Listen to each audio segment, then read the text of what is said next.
The ship came down through the clouds on a Tuesday morning. It was silver and shaped like a teardrop. The people of New York City stopped in the streets and looked up at the sky. Some ran, some screamed. Most just stood there with their phones out, recording everything. The ship landed in Central Park. It crushed several trees and left a deep mark in the grass. For 3 hours, nothing happened. The military came. The police set up barriers. News helicopters flew in circles overhead. The whole world watched on television and waited. Then the door opened. The creature that stepped out was tall and thin. It had gray skin and large black eyes. Its arms were long and its fingers had 6 joints each. It wore a silver robe that matched its ship. Behind it came 2 more creatures that looked similar but smaller. The tall one raised its hands and spoke. Its voice was strange, like metal scraping against glass, but somehow everyone could understand the words. "We come in peace.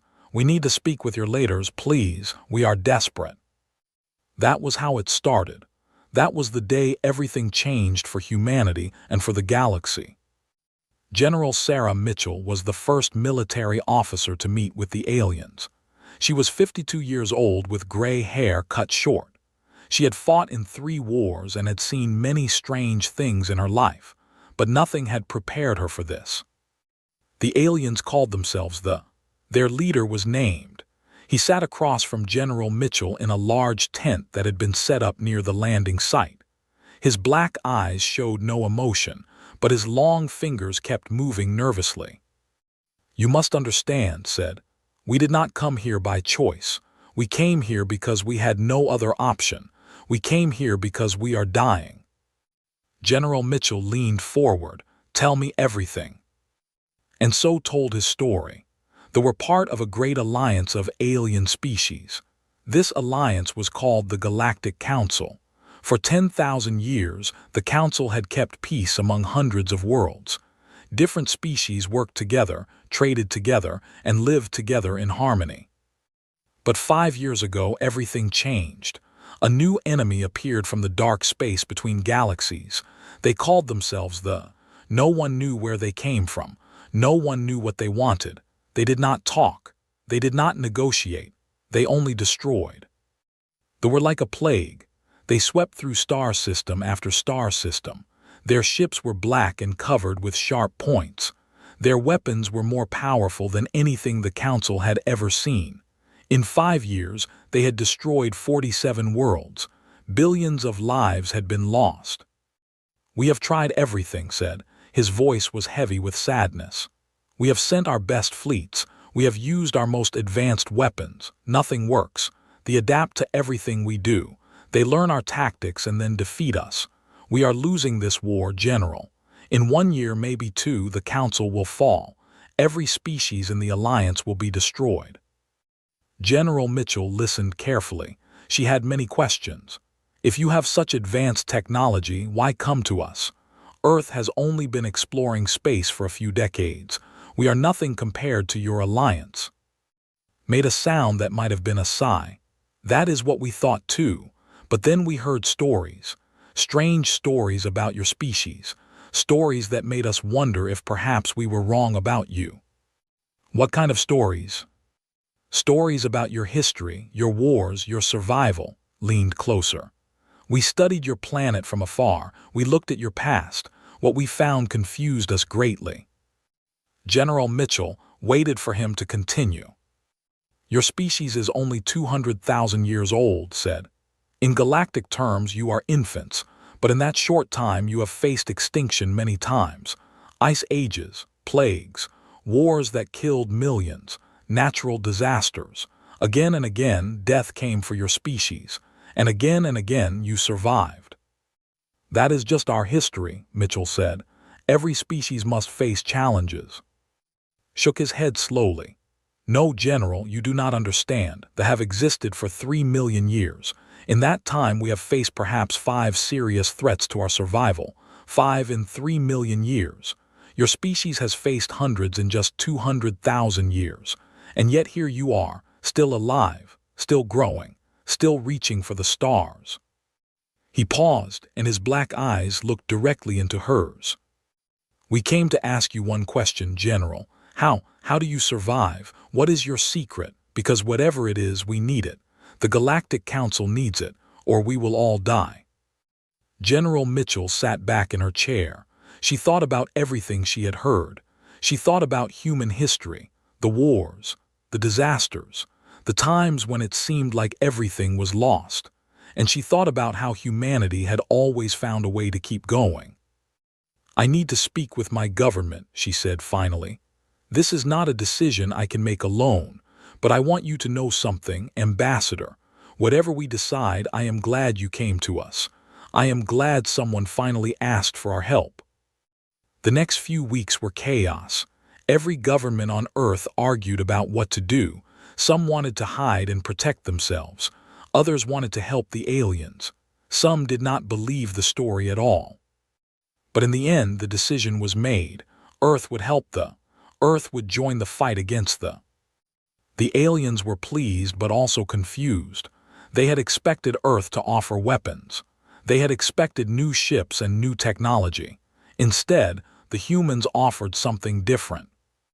"Advisors," said the word like it tasted bad in his mouth. "You are sending us advisors." General Mitchell nodded. She stood in front of a screen that showed a list of names and faces.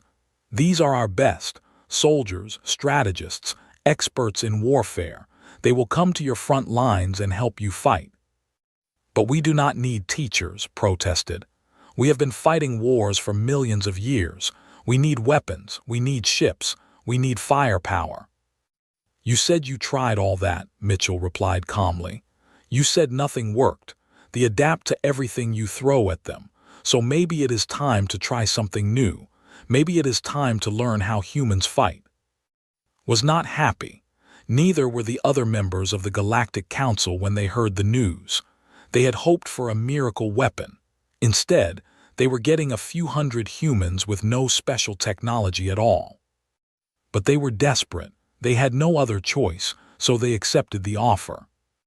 The first group of human advisors left Earth 3 weeks later.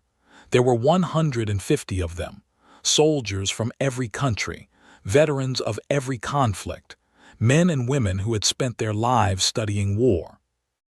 Leading them was Colonel James Drake. He was 45 years old with dark skin and eyes that had seen too much death. He had fought in mountains and deserts and jungles. He had been shot twice and stabbed once.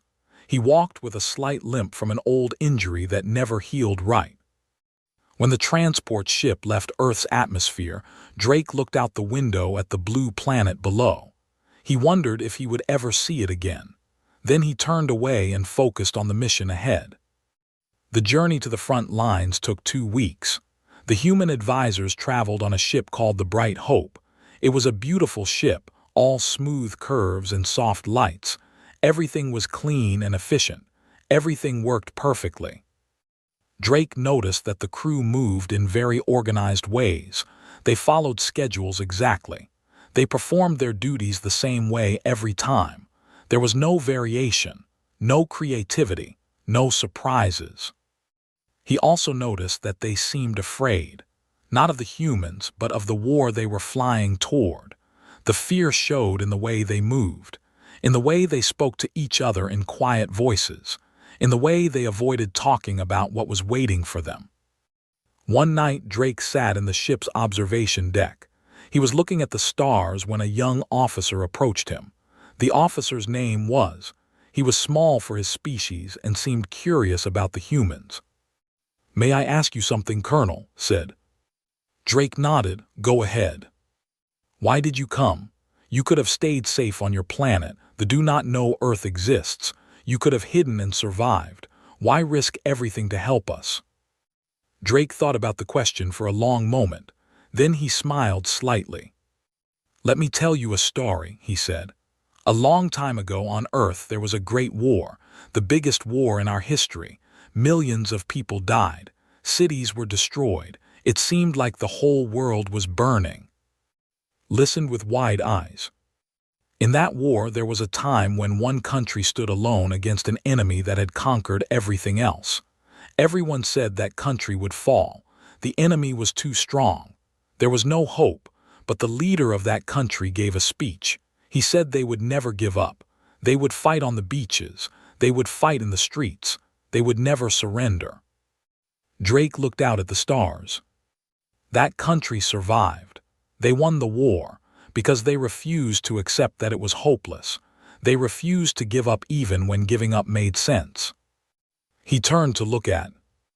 That is why we came, because giving up is not in our nature, because when we see someone in trouble we help, even if it is dangerous, even if it seems impossible.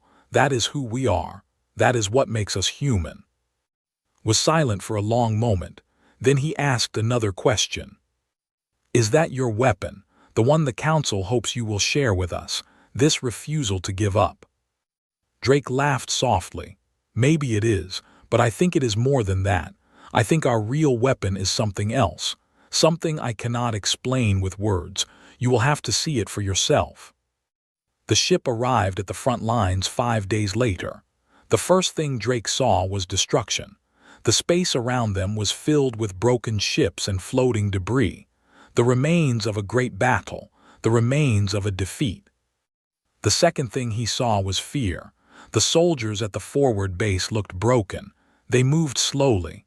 They spoke in whispers. They had the eyes of people who had given up hope. Commander was in charge of the base. She was tall with a scar running across her face. She had fought for 3 years and had lost almost everything. Welcome to the edge of extinction, she said when she met Drake.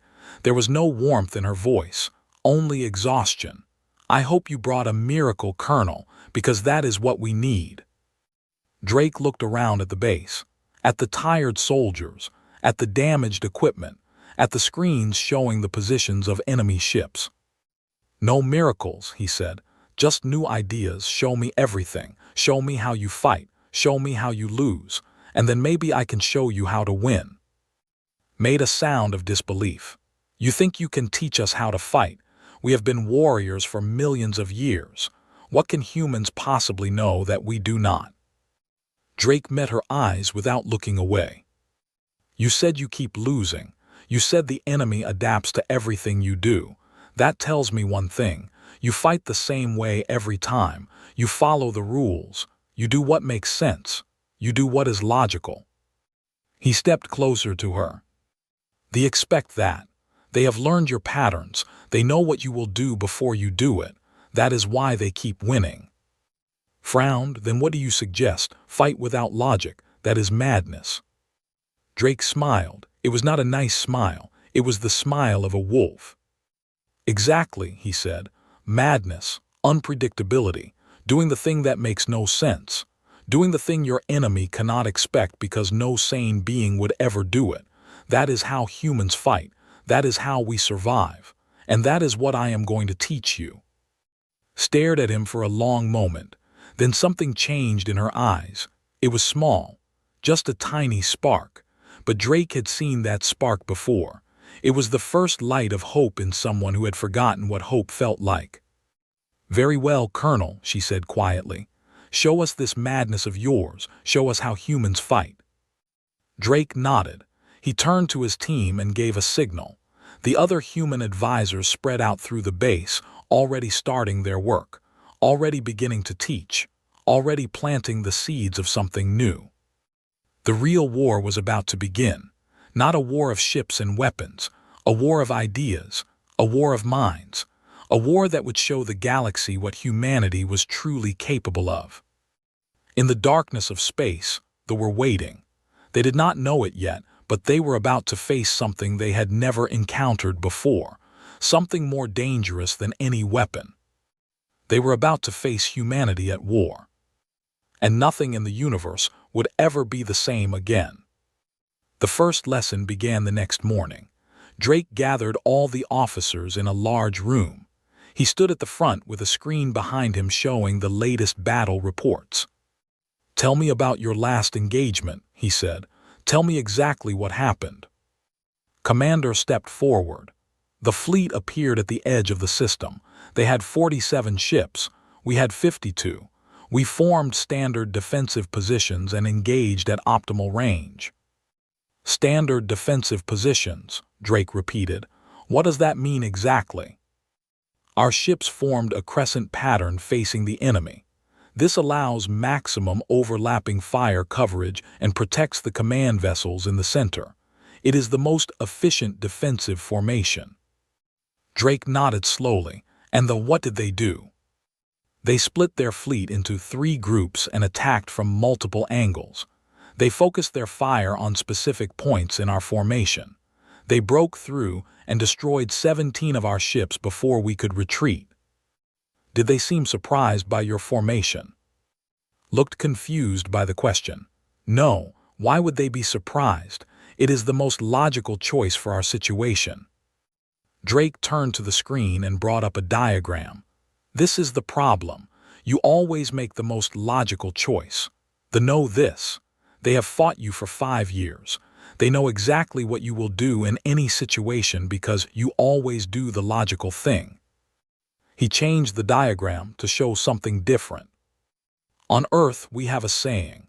The best way to win a fight is to make your enemy think you will go left, then go right. Make them think you are weak, then show your strength. Make them think you are running away, then turn and attack. One of the officers raised a hand. But that would be deception. That would be lying about your intentions. Yes, Drake said. That is exactly what it is. We call it strategy. The room fell silent. They looked at each other with uncertainty in their eyes. The concept seemed to disturb them deeply. Drake understood. They were an honest species. They valued truth and logic above all things.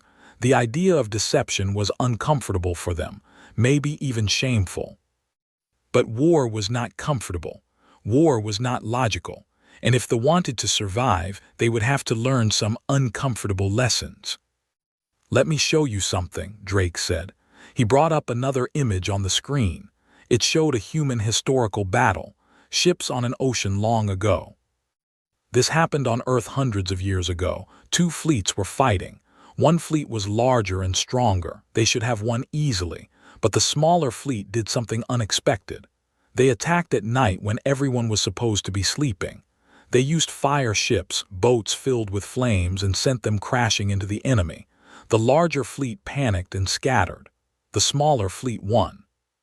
He looked around the room. The commanders of that smaller fleet did not win because they had better ships or more soldiers. They won because they did something their enemy did not expect. They changed the rules of the fight. Commander spoke up. You want us to fight without honor? Drake shook his head.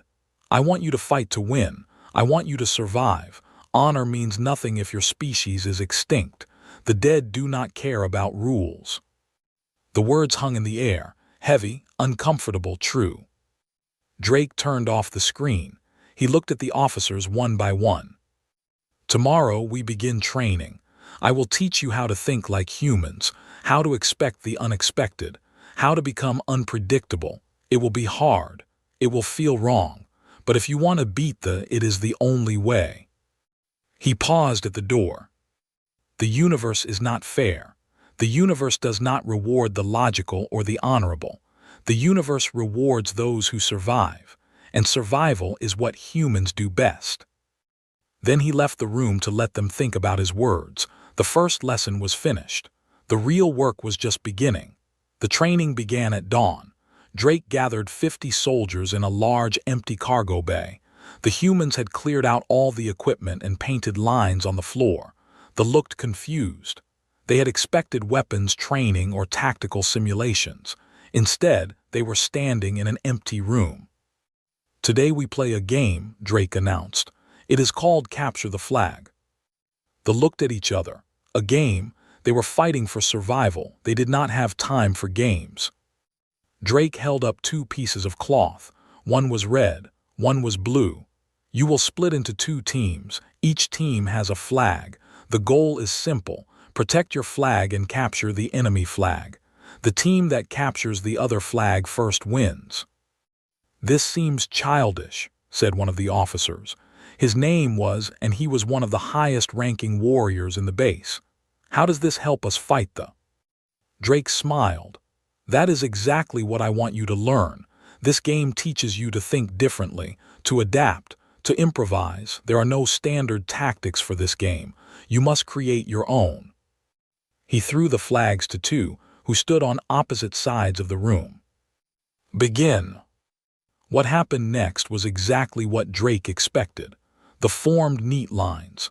They moved forward in organized groups. They tried to protect their flag with half their forces while attacking with the other half. Everything was efficient. Everything was logical. And everything went wrong. The red team pushed forward with perfect discipline. The blue team met them in the middle. The two groups collided and struggled against each other. Neither side could gain an advantage. Meanwhile, both flags sat unguarded at the back of the room. After 20 minutes of fighting with no result, Drake called for a stop. "What did you learn?" he asked. Stepped forward. He was breathing hard from the exercise. The game has no clear solution. Both teams are equal in strength. Neither can win without losing their own flag. "Wrong," Drake said. "Both teams can win. You are just not thinking correctly." He walked to the center of the room. You formed two lines and pushed against each other. You matched strength against strength. That is what you always do. That is what they expect you to do. But what if you did something different? He turned to face the blue team. What if, instead of fighting directly, you sent one small group around the side while the rest pretended to attack? What if you made the enemy think you were weak in one area, then struck somewhere else? What if you sacrificed some of your defenders to create a distraction while others grabbed the flag? They looked confused and troubled. "That would be deceptive," said slowly. "Yes, and it would work." They played the game again. This time Drake gave each team a human advisor. The advisors did not give orders. They only made suggestions, small ideas that changed everything. The red team sent 3 soldiers crawling along the walls while the others charged forward. The blue team did not notice until it was too late. The red team won in 5 minutes. The blue team learned from their defeat. The next round, they kept some soldiers hidden in the back, waiting to ambush anyone who tried to sneak through. They set a trap and caught the red team's runners. Round after round, they learned. They started to think differently. They started to expect tricks and began creating their own. By the end of the day, the games had become complex battles of deception and surprise. They were laughing and arguing and planning. The fear in their eyes had been replaced by something else. Commander watched from the doorway. She had not participated in the training. She had just observed. Now she approached Drake with a strange expression on her face. "I have never seen my soldiers like this," she said quietly. "They are enjoying themselves. In the middle of a war, they are having fun." Drake nodded. "That is important too. A soldier who enjoys fighting is a soldier who fights well. Fear makes you hesitate. Joy makes you bold." Was silent for a moment. Then she asked, "Do you really think this will work? These tricks and deceptions, they are not playing games, they are killing us." "The principles are the same," Drake said. "Today we played with flags. Tomorrow we play with ships. They expect you to fight logically. When you stop being logical, they will not know what to do." "You sound very certain." Drake looked at her directly. "I have fought many enemies in my life. Some were stronger than me, some were smarter, some had better weapons, but I am still alive and they are not. Do you know why?" Shook her head. "Because I never fought fair. I never did what they expected. I always found a way to change the game. And that is what we are going to teach your people to do." The training continued for 3 weeks. Every day brought new lessons. The humans taught them about ambushes and traps. They taught them about feints and false retreats.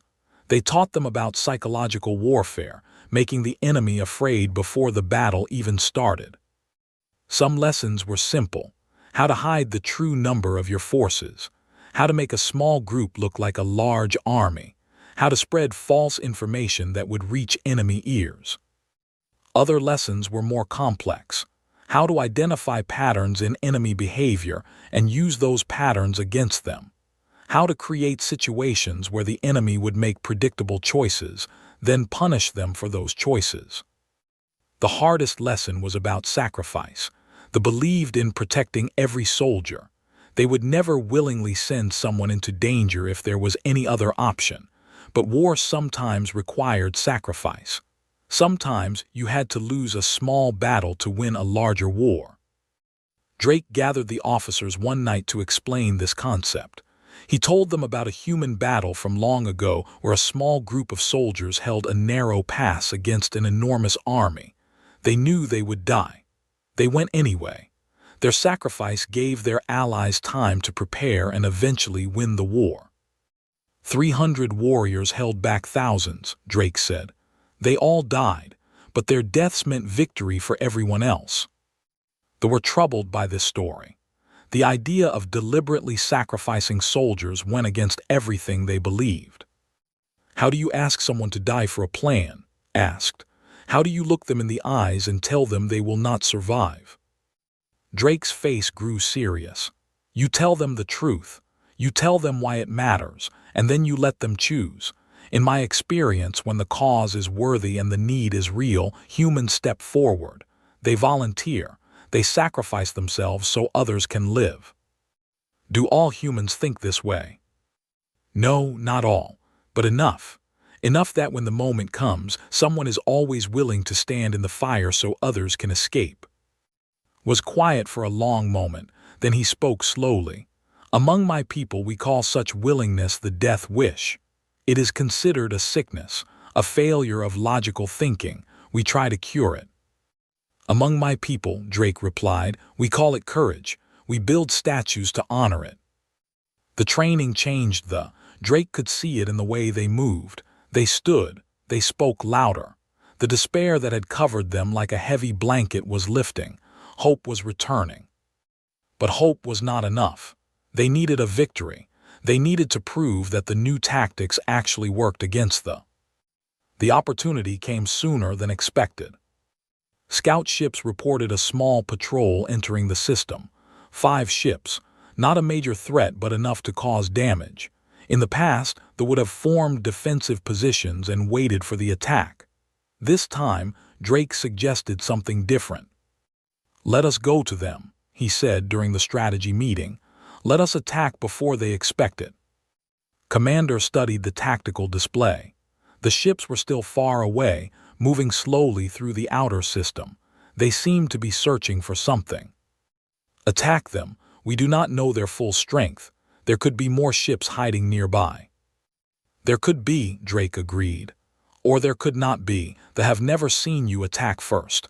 They expect you to run and hide. What will they think when you charge toward them? One of the captains spoke up, a young officer named. They will think we have gone crazy. Exactly, Drake said with a grin, and crazy is hard to predict.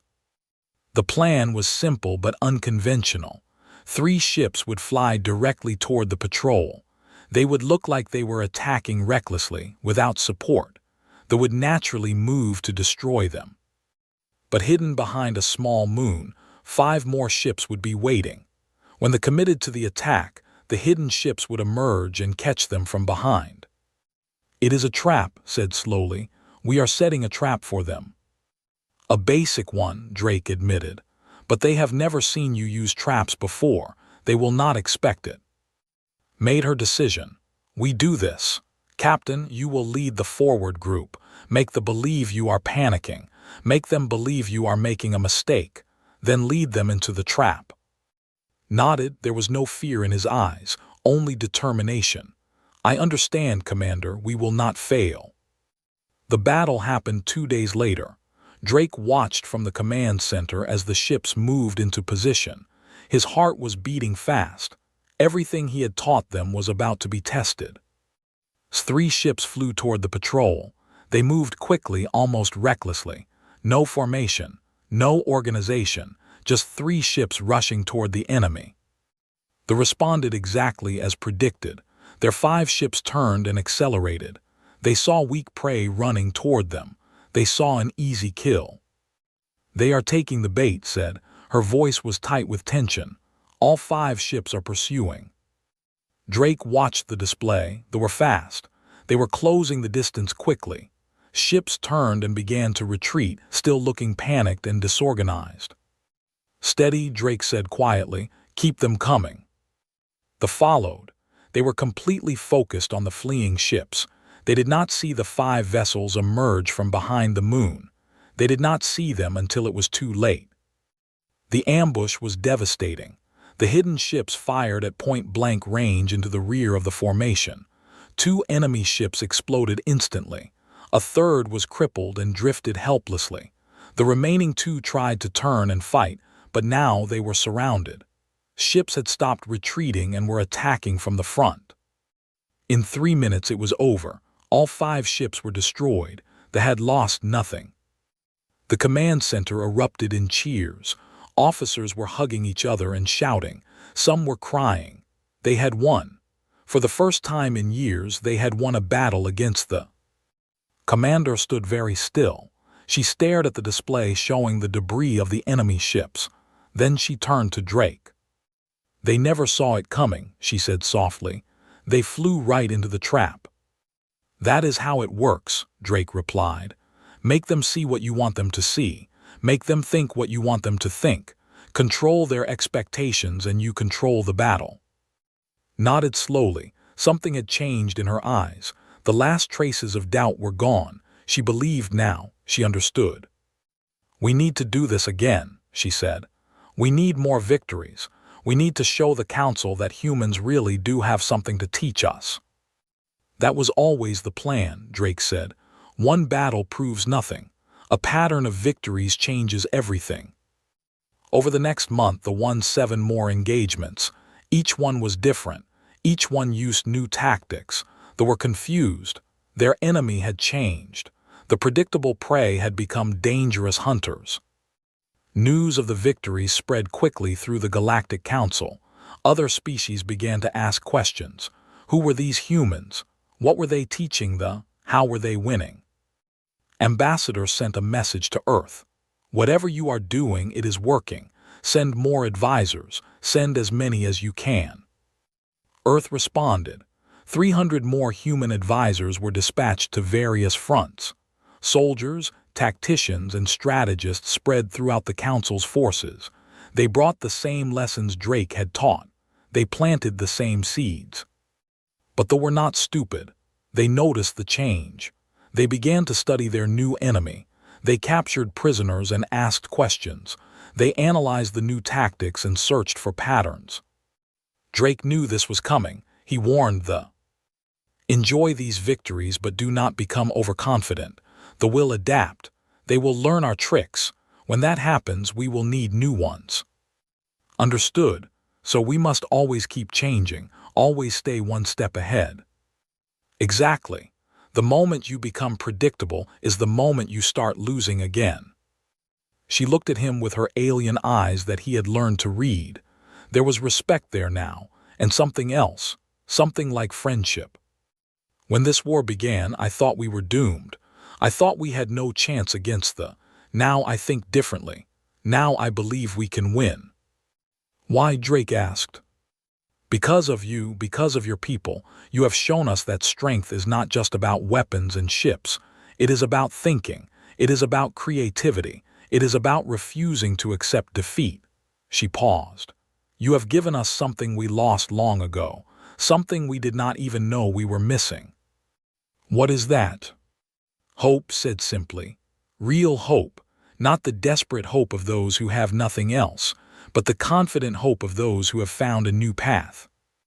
Drake looked out the window at the stars. Somewhere out there they were regrouping, planning, learning. The war was far from over. The real challenges were still to come. But was right, something had changed. The Council species were no longer passive victims waiting to be destroyed. They were fighting back. They were learning to think like humans, and that made them dangerous. They have never faced anything like this, Drake said. They have conquered hundreds of worlds because those worlds fought in predictable ways. They have never met a species that refuses to play by the rules. And now they have met humanity, said. Now they have met humanity, Drake agreed, and they have no idea what they are dealing with. The first human advisor to die was Sergeant Maria Santos. She was 34 years old from Brazil.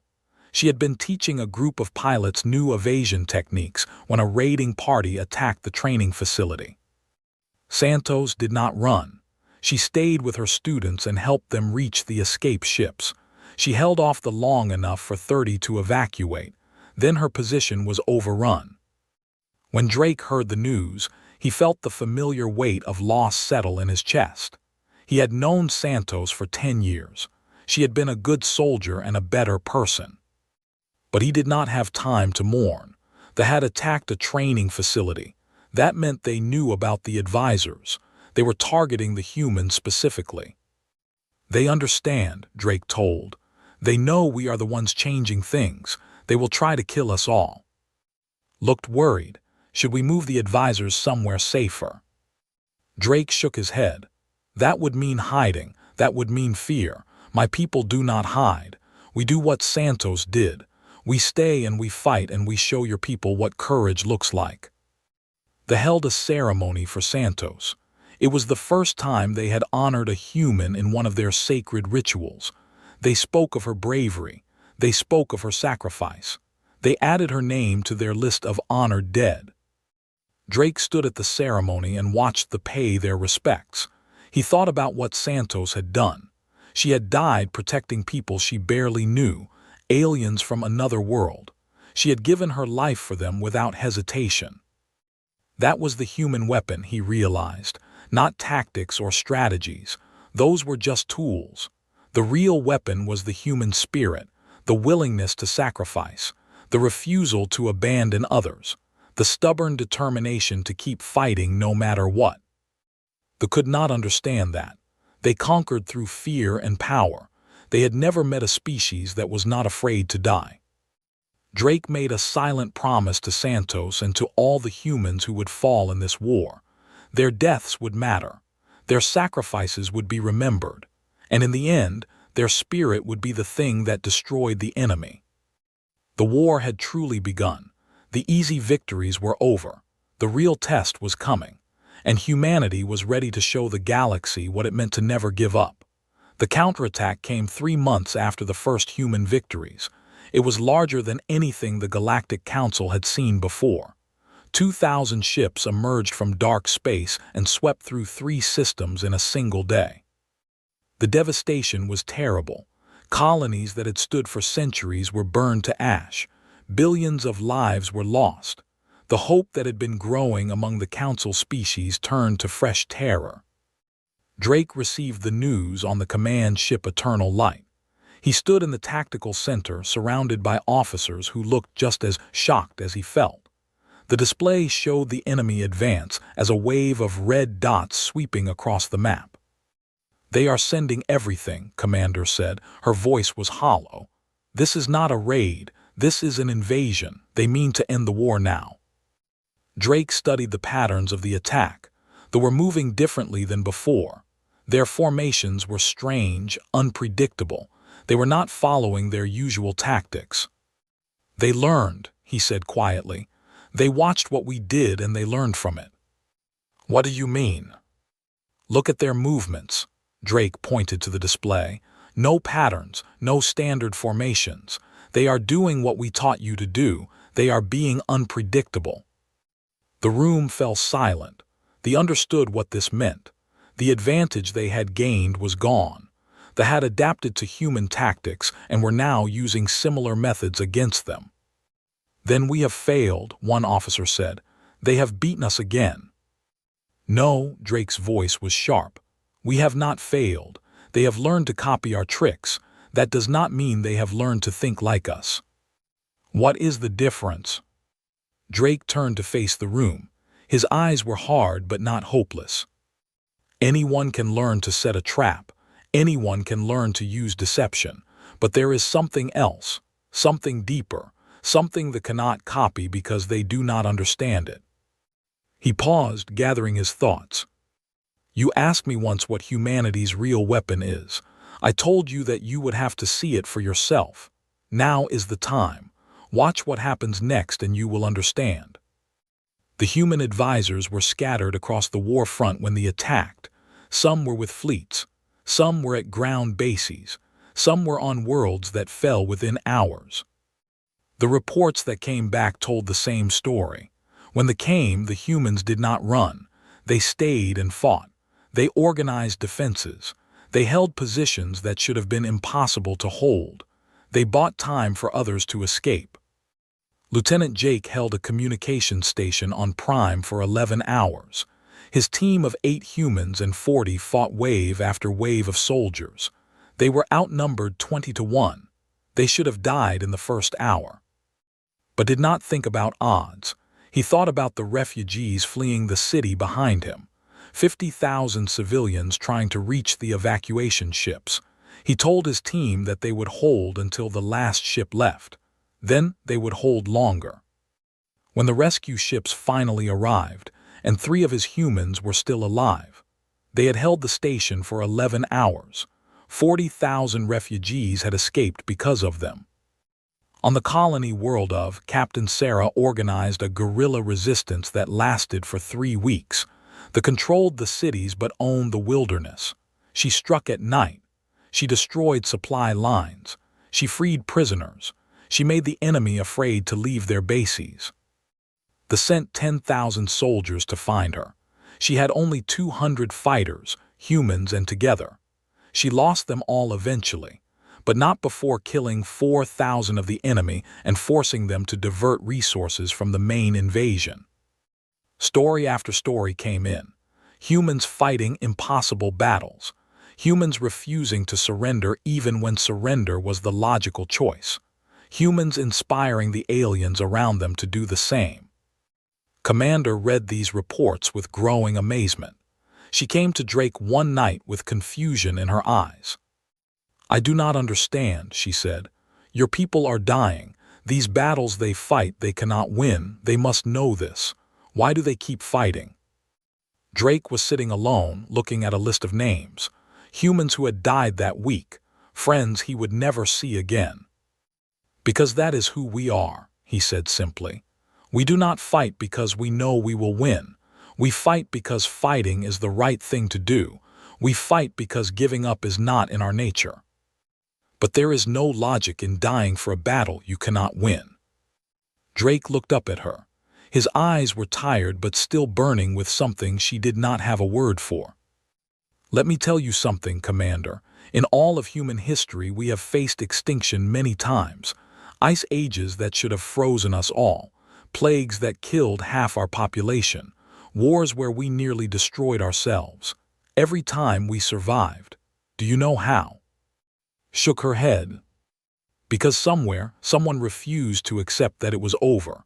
Someone stood up when everyone else sat down. Someone kept fighting when everyone else surrendered. That spirit, that stubborn refusal to die quietly, that is what makes us human." He stood and walked to the window, looking out at the stars. "They can copy our tactics, they can learn our tricks, but they cannot copy this. They cannot learn what makes someone fight when fighting makes no sense, because it is not a strategy, it is not a technique, it is something in our souls." "Souls," repeated the word carefully. "We do not have a translation for this word. It means the deepest part of who you are, the part that does not think, only feels, the part that tells you to protect your loved ones even if it kills you, the part that would rather die free than live as a slave." Drake turned back to face her. "They have conquered 1,000 species by being stronger and smarter. They have never met a species that would rather die than surrender. They do not know what to do with that. And that confusion, that hesitation, that is where we will beat them." The turning point came at the Battle of Station. It was supposed to be a simple evacuation. The station had been cut off by the advance. 15,000 civilians were trapped. The Council sent a rescue fleet of 30 ships to get them out. They sent 100 ships to stop them. Drake was on the flagship Unity when they arrived at. The situation was hopeless. They were outnumbered more than 3 to 1. The standard response would be to retreat and abandon the station. "We have to try," Drake said to the fleet commander, "Admiral. Those people are counting on us." "We will all die," replied. "The mathematics are clear. We cannot defeat 100 ships with 30. Then we do not try to defeat them. We try to save the civilians. Some of our ships distract the enemy while others evacuate the station. That is suicide for the ships providing the distraction." Drake nodded. "Yes, it is, but it gives the others a chance." Admiral was silent for a long moment. He was a who had commanded fleets for 200 years.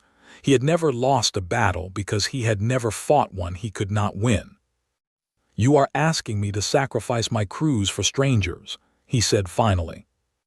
"I am asking you to give some of your crews the choice to sacrifice themselves for strangers. There is a difference." Drake activated the ship-wide communication system. His voice carried to every vessel in the fleet. "This is Colonel James Drake of Earth.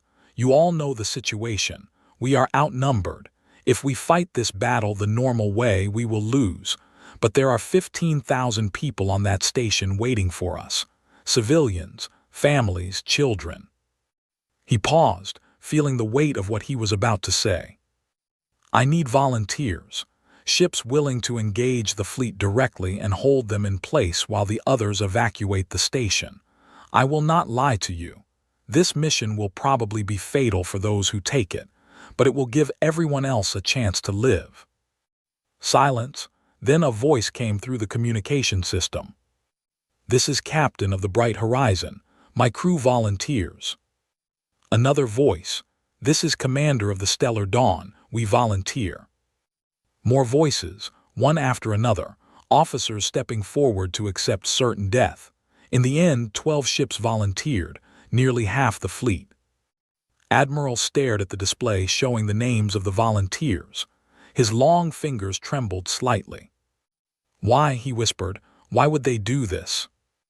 Drake felt a fierce pride burning in his chest. "Because you taught them well, Admiral. Because they learned that some things are worth dying for." The battle began an hour later.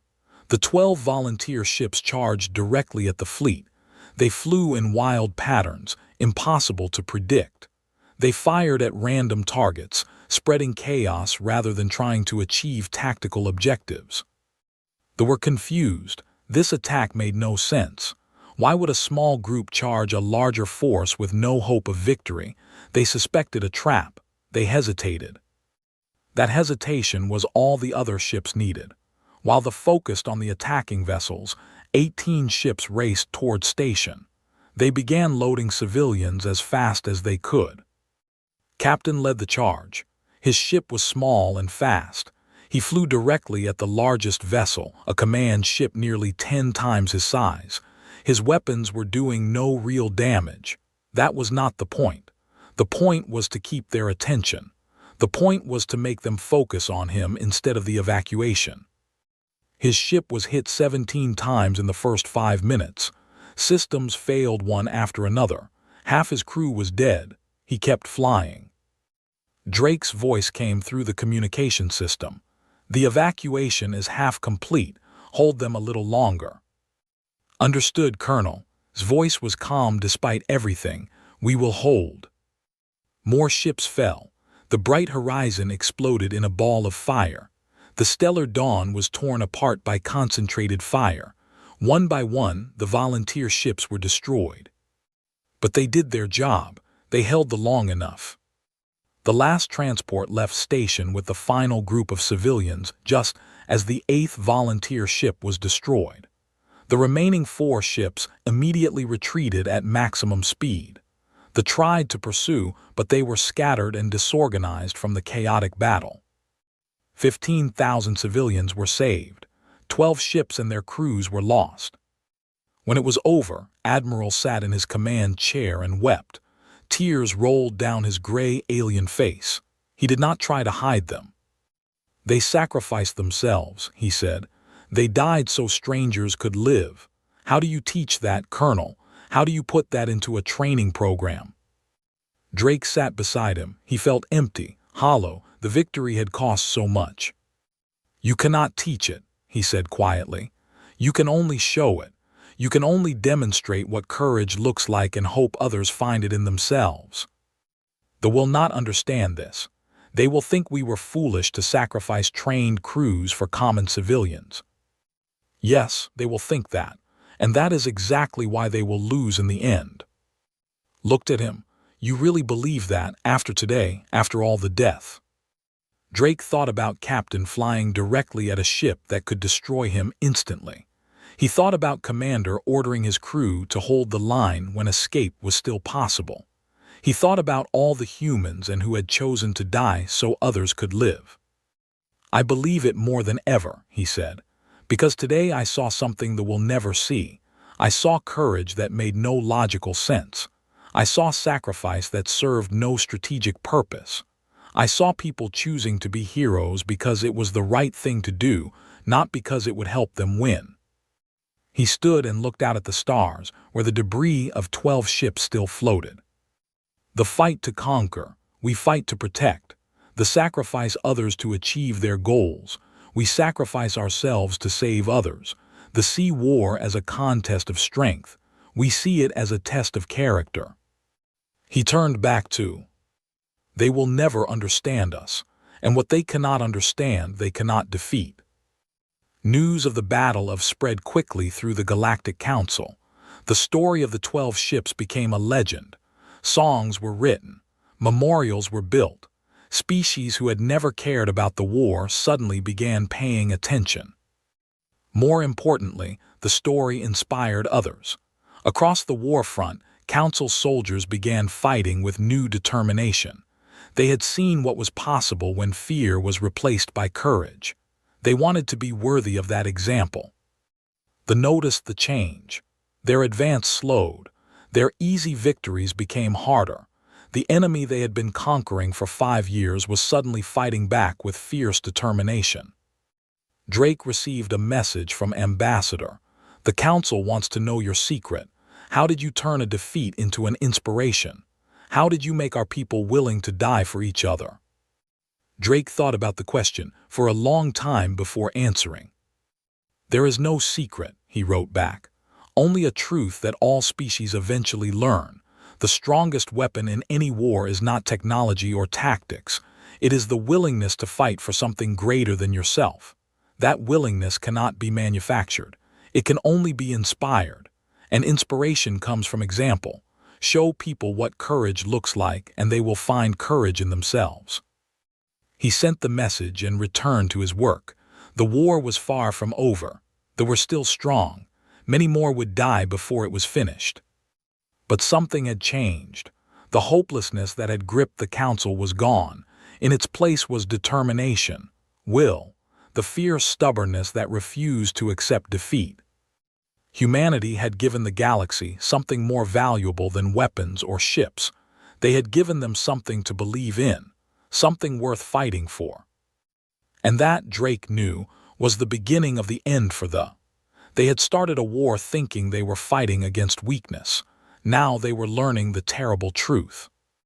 They were fighting against hope itself. And hope, in the hands of those willing to die for it, was unstoppable. 6 months after the battle Drake stood before the full Galactic Council. The chamber was enormous, designed to hold representatives from hundreds of species. Today it was packed with aliens of every shape and size, all staring at the lone human in the center of the room. Ambassador introduced him. This is Colonel James Drake of Earth. He has been leading our human advisors since they first arrived. The Council has asked him to present his assessment of the war. Drake looked around the chamber. He saw hope in some eyes, fear in others, doubt in many. These beings controlled the fate of countless worlds. They needed to understand what he was about to tell them. "They can be beaten," he began. His voice echoed through the vast space. "We have proven this. Every day our forces win battles that should have been impossible. Every day the enemy loses ground they thought was secure." Murmurs rippled through the chamber. Some of the representatives leaned forward with interest. "But winning battles is not enough. We need to win the war. And to do that we need to do something bold, something that we'll never expect. He activated a holographic display showing a star map. One point glowed bright red. This is Prime, the home world, the center of their empire, the source of their power. The chamber erupted in noise. Representatives shouted in a dozen languages. The idea of attacking the home world was insane, impossible, suicidal. Drake waited for the noise to die down. I know what you are thinking. The defenses around are the strongest in the galaxy. No fleet could survive long enough to reach the planet. Any attack would be a waste of resources we cannot afford to lose. He changed the display to show a smaller group of ships. That is why we will not send a fleet. We will send a single strike team. Small, fast, invisible, we will slip through their defenses and strike at the heart of their empire. More shouting, more chaos. One representative, a tall being with blue scales, stood and demanded attention. What possible damage could a small team do to an entire world? This is madness. Drake smiled. It was not a pleasant smile. We are not going to attack their world. We are going to attack their leader. They have a single ruler who controls everything, a being they call the Supreme Mind. Every order in their empire flows from this one individual. Kill the Supreme Mind and they will fall into chaos.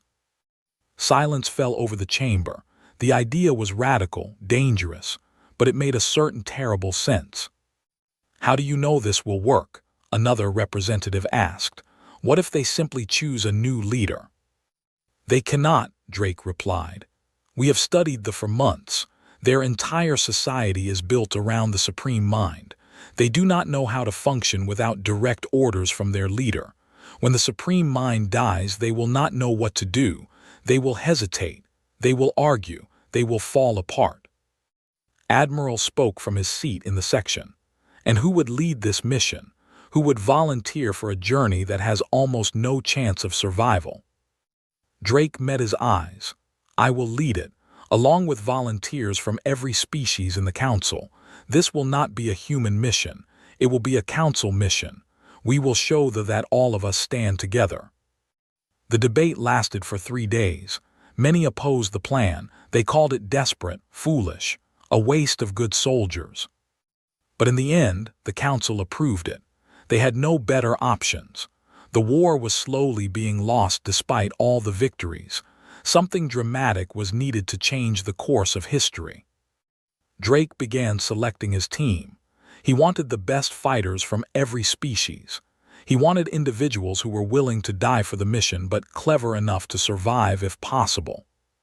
The final team had 24 members, 8 humans, 4 warriors with their stone-like skin, 3 engineers who could build weapons from scrap, 2 assassins who could move through shadows unseen, and 1 philosopher who had studied the mind for decades. They gathered on a ship called the Final Hope. Drake stood before them and told them the truth. Most of us will probably die on this mission. The odds of success are small. The odds of survival are smaller. I will not pretend otherwise. He looked at each face in turn. But if we succeed, we will end this war. We will save trillions of lives. We will be remembered forever as the ones who struck the blow that shattered the enemy. One of the warriors, a massive creature named Crag, spoke in his deep, rumbling voice. What is death compared to such glory? We go with open eyes and willing hearts. The others murmured agreement. Drake felt a surge of pride. These beings had learned well. They had found the human spirit within themselves. The journey took 4 weeks. They traveled through back routes and hidden paths. They avoided patrols. They moved like ghosts through enemy territory. During the journey, Drake spent time with each member of the team. He learned their stories. He understood their reasons for volunteering. Each one had lost something to the family, friends, entire worlds. Commander had insisted on joining the mission. Drake had argued against it, but she would not be. You taught me what courage means, she told him. Now I will show you that I learned the lesson. I will not send others to die while I stay safe on a command ship. Her second-in-command, cousin, was also part of the team. He wanted to honor his relative's sacrifice by finishing what he started. The human team members were all volunteers from the advisor program. Each one had survived impossible battles. Each one had proven their worth many times over. Maria was there, though everyone had thought she died on. She had survived somehow and spent months recovering from her wounds. When she heard about the mission, she demanded to be included. "I have unfinished business with she said simply. Drake did not argue. They reached the system and immediately faced their first challenge. The defenses were even stronger than they expected. Thousands of ships patrolled every approach. Weapons platforms filled every gap. Nothing larger than a meteor could get through. But they had planned for this. The final hope was not built for fighting. It was built for hiding. Its surface was covered with materials that absorbed sensor signals. Its engines ran on systems that produced almost no heat. In the darkness of space, it was nearly invisible. They moved slowly, carefully. Every hour brought them closer to the planet. Every moment carried the risk of discovery. On the third day in the system, they had their first close call. A patrol passed within 1,000 meters of their position. Everyone on the ship held their breath. The seconds stretched into eternity. The patrol moved on. They had not been seen. "Too close," whispered the young engineer who was monitoring their stealth systems. "If they had used active scanning, they would have found us." "They did not expect anyone to be this deep in their territory," Drake replied. "That is our advantage. They believe they are safe here." The closer they got to the planet, the more dangerous it became. The defenses grew thicker. The patrols became more frequent. But they kept moving, kept hiding, kept surviving. Finally, they reached orbit above Prime. The planet below was covered in metal structures and glowing machinery. It did not look like a world anymore. It looked like a vast factory. "The supreme mind is in the central complex," said the philosopher who had studied the enemy. "It is connected to every system on the planet, every ship in the fleet, every soldier in the empire. All the commands flow from that one location." Drake studied the surface scans.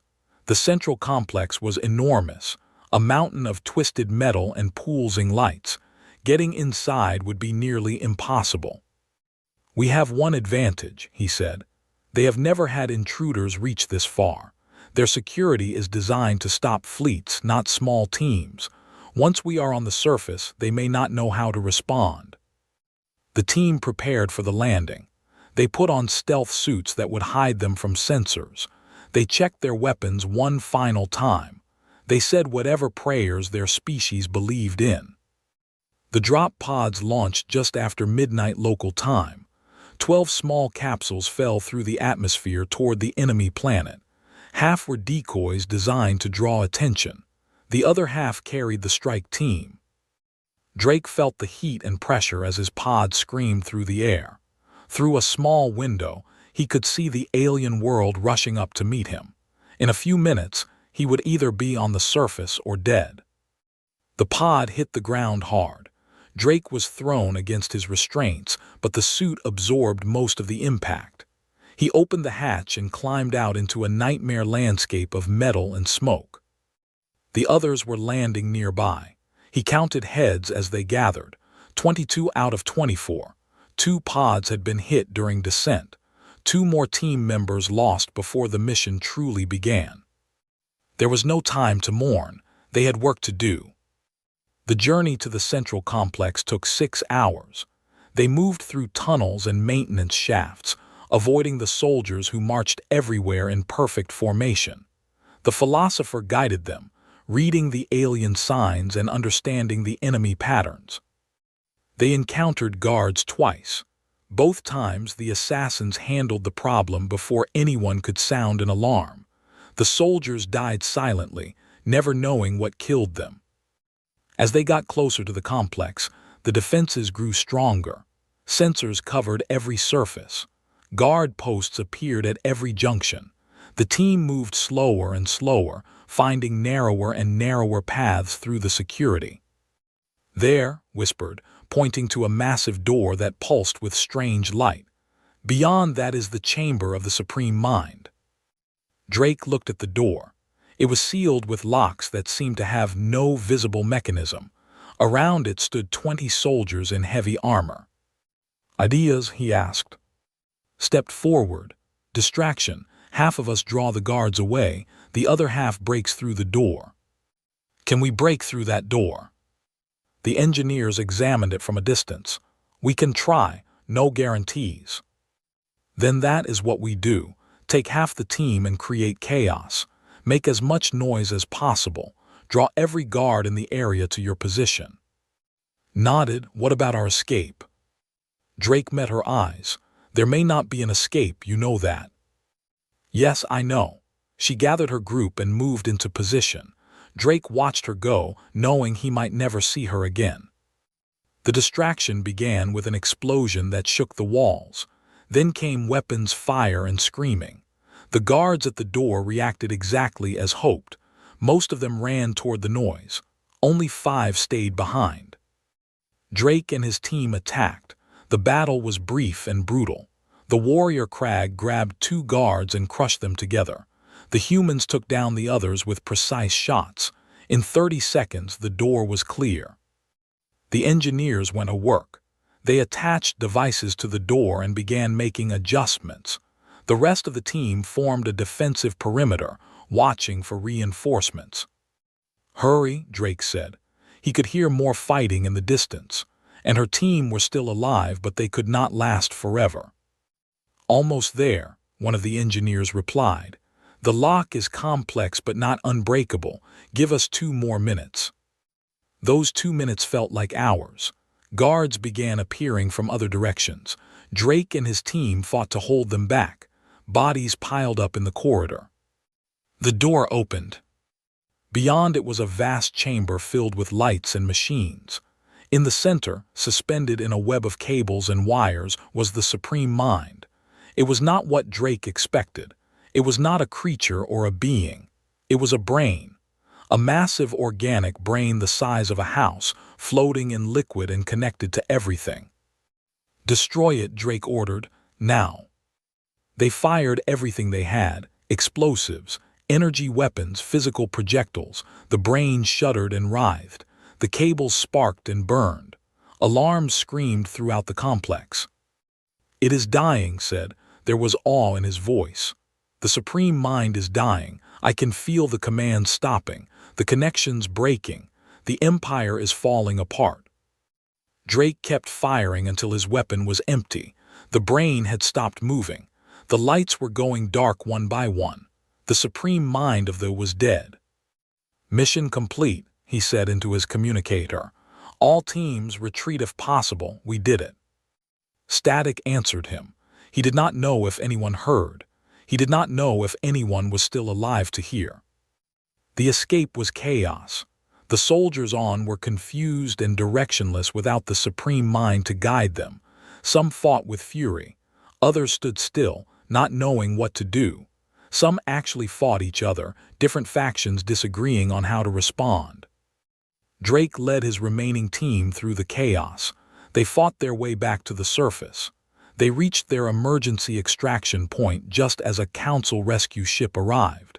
It was not supposed to be there. The odds of rescue had been almost zero, but someone had sent help anyway. As the ship lifted off and escaped the planet, Drake looked down at the chaos below. The Empire was collapsing before his eyes. Ships were firing on each other. Communications were breaking down. The perfect unity that had made them unstoppable was shattering. "We did it," said. She was wounded and exhausted but smiling. "We actually did it." Drake nodded.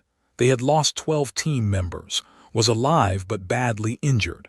Crag had given his life holding a corridor so others could escape. Half the engineers were dead. But the Supreme Mind was gone. They would never recover. The war was not over.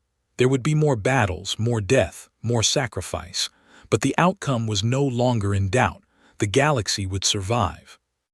And everyone would remember who made it possible. Not just humans, not just the council species. Everyone who had fought and died for something greater than themselves. The final hope had lived up to its name. Against all odds, hope had triumphed. Drake closed his eyes and allowed himself to rest for the first time in months. Tomorrow would bring new challenges, but for now, in this moment, they had won. The galaxy was safe. Humanity had proven itself, and they had learned the terrible truth about their enemy. Some weapons could not be defeated, some spirits could not be broken, some hope could not be killed. And when such things stood against you, no matter how strong you were, you would fall. The death of the Supreme Mind changed everything, but it did not end the war immediately. The Empire shattered into a dozen factions, each one led by a regional commander who wanted to become the new leader. They fought each other as much as they fought the Council, but they still had thousands of ships and millions of soldiers. The war continued. Drake spent 3 months recovering from the mission too. His wounds healed slowly. The doctors said he was lucky to be alive. He did not feel lucky.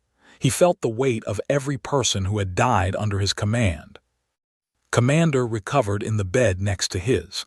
Her injuries were worse than his, but her will was stronger.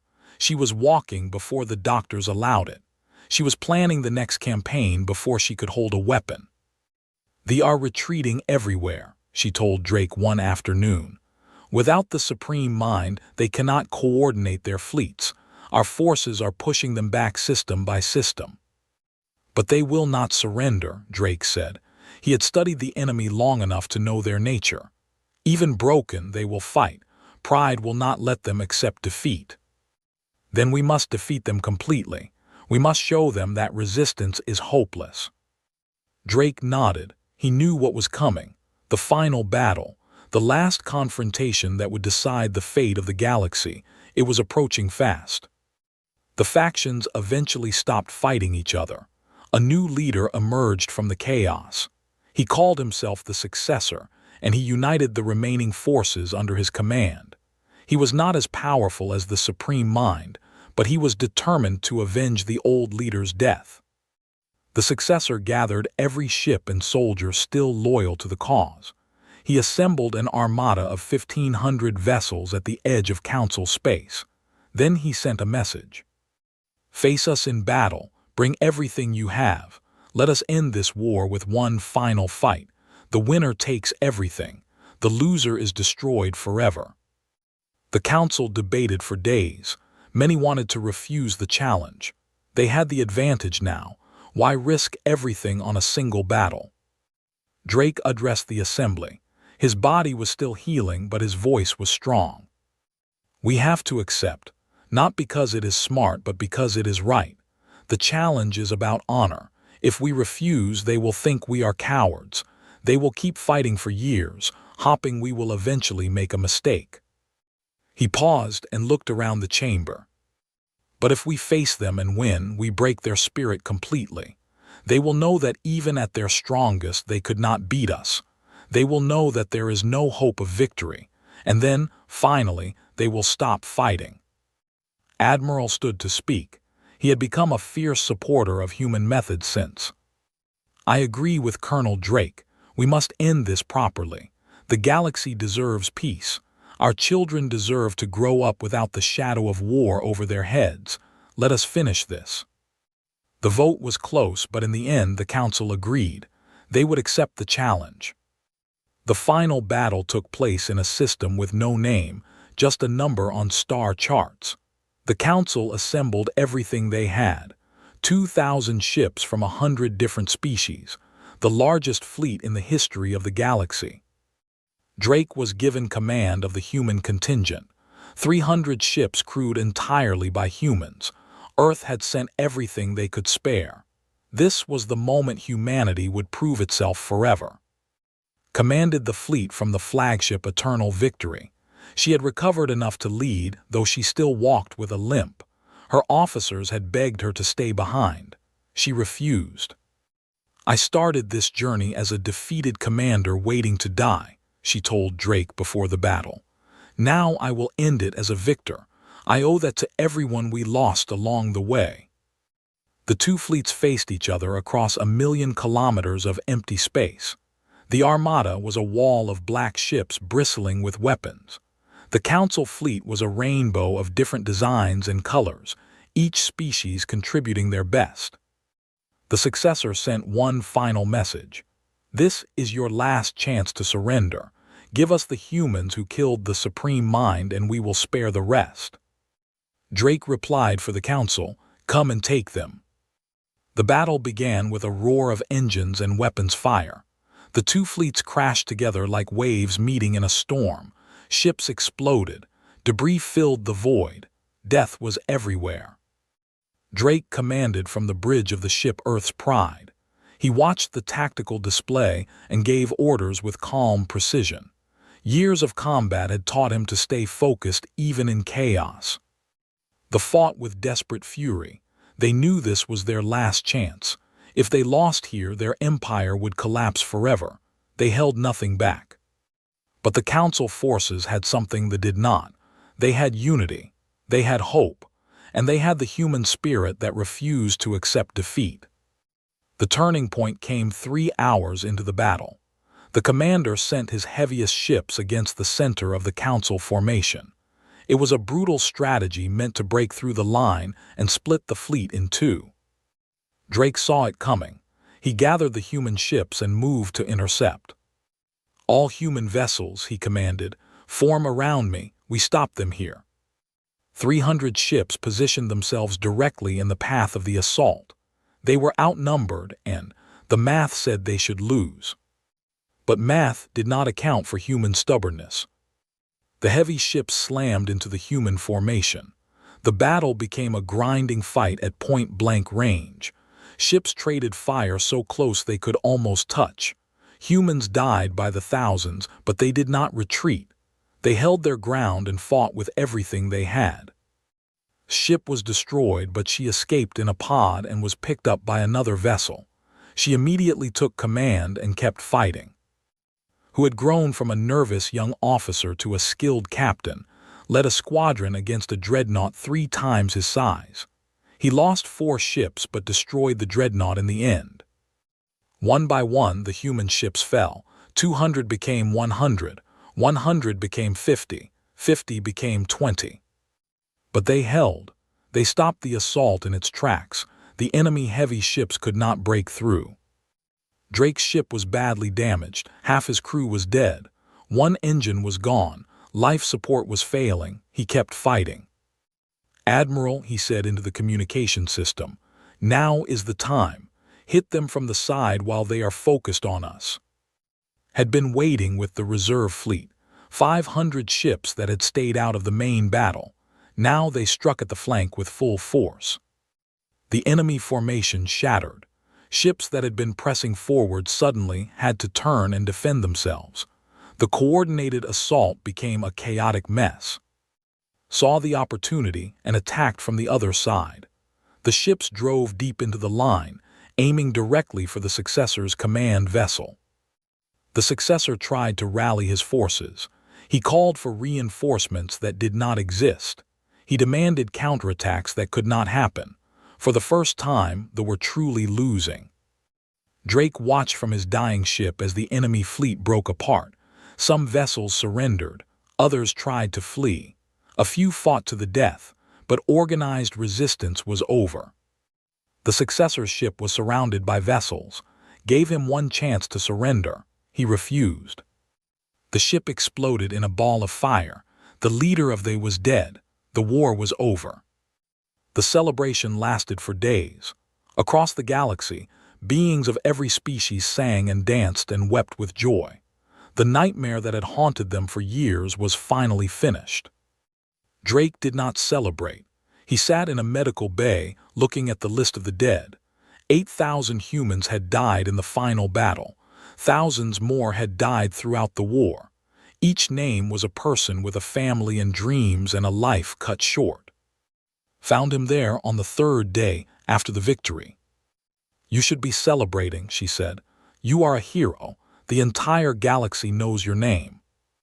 Drake shook his head. I do not feel like a hero, I feel tired. Sat beside him. She understood what he was going through. She had felt the same weight many times. What you did was necessary, she said gently.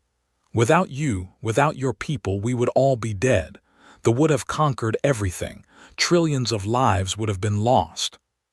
I know, but it does not make the grief any easier. They sat together in silence for a long time. Two warriors who had seen too much death. Two friends who had found each other in the darkness of war. What happens now? Asked eventually. Drake thought about the question. We rebuild, we heal, we try to create something good from all the suffering. And humanity, what will happen to your people? Drake smiled slightly. We go home, we tell our children about the war, we try to remember the lessons we learned here. The galaxy will not forget you, the council will not forget you. I know, that is what worries me sometimes. Looked at him with confusion. Why would that worry you? Drake stood and walked to the window. Outside, he could see repair ships working on damaged vessels. Life continuing despite everything.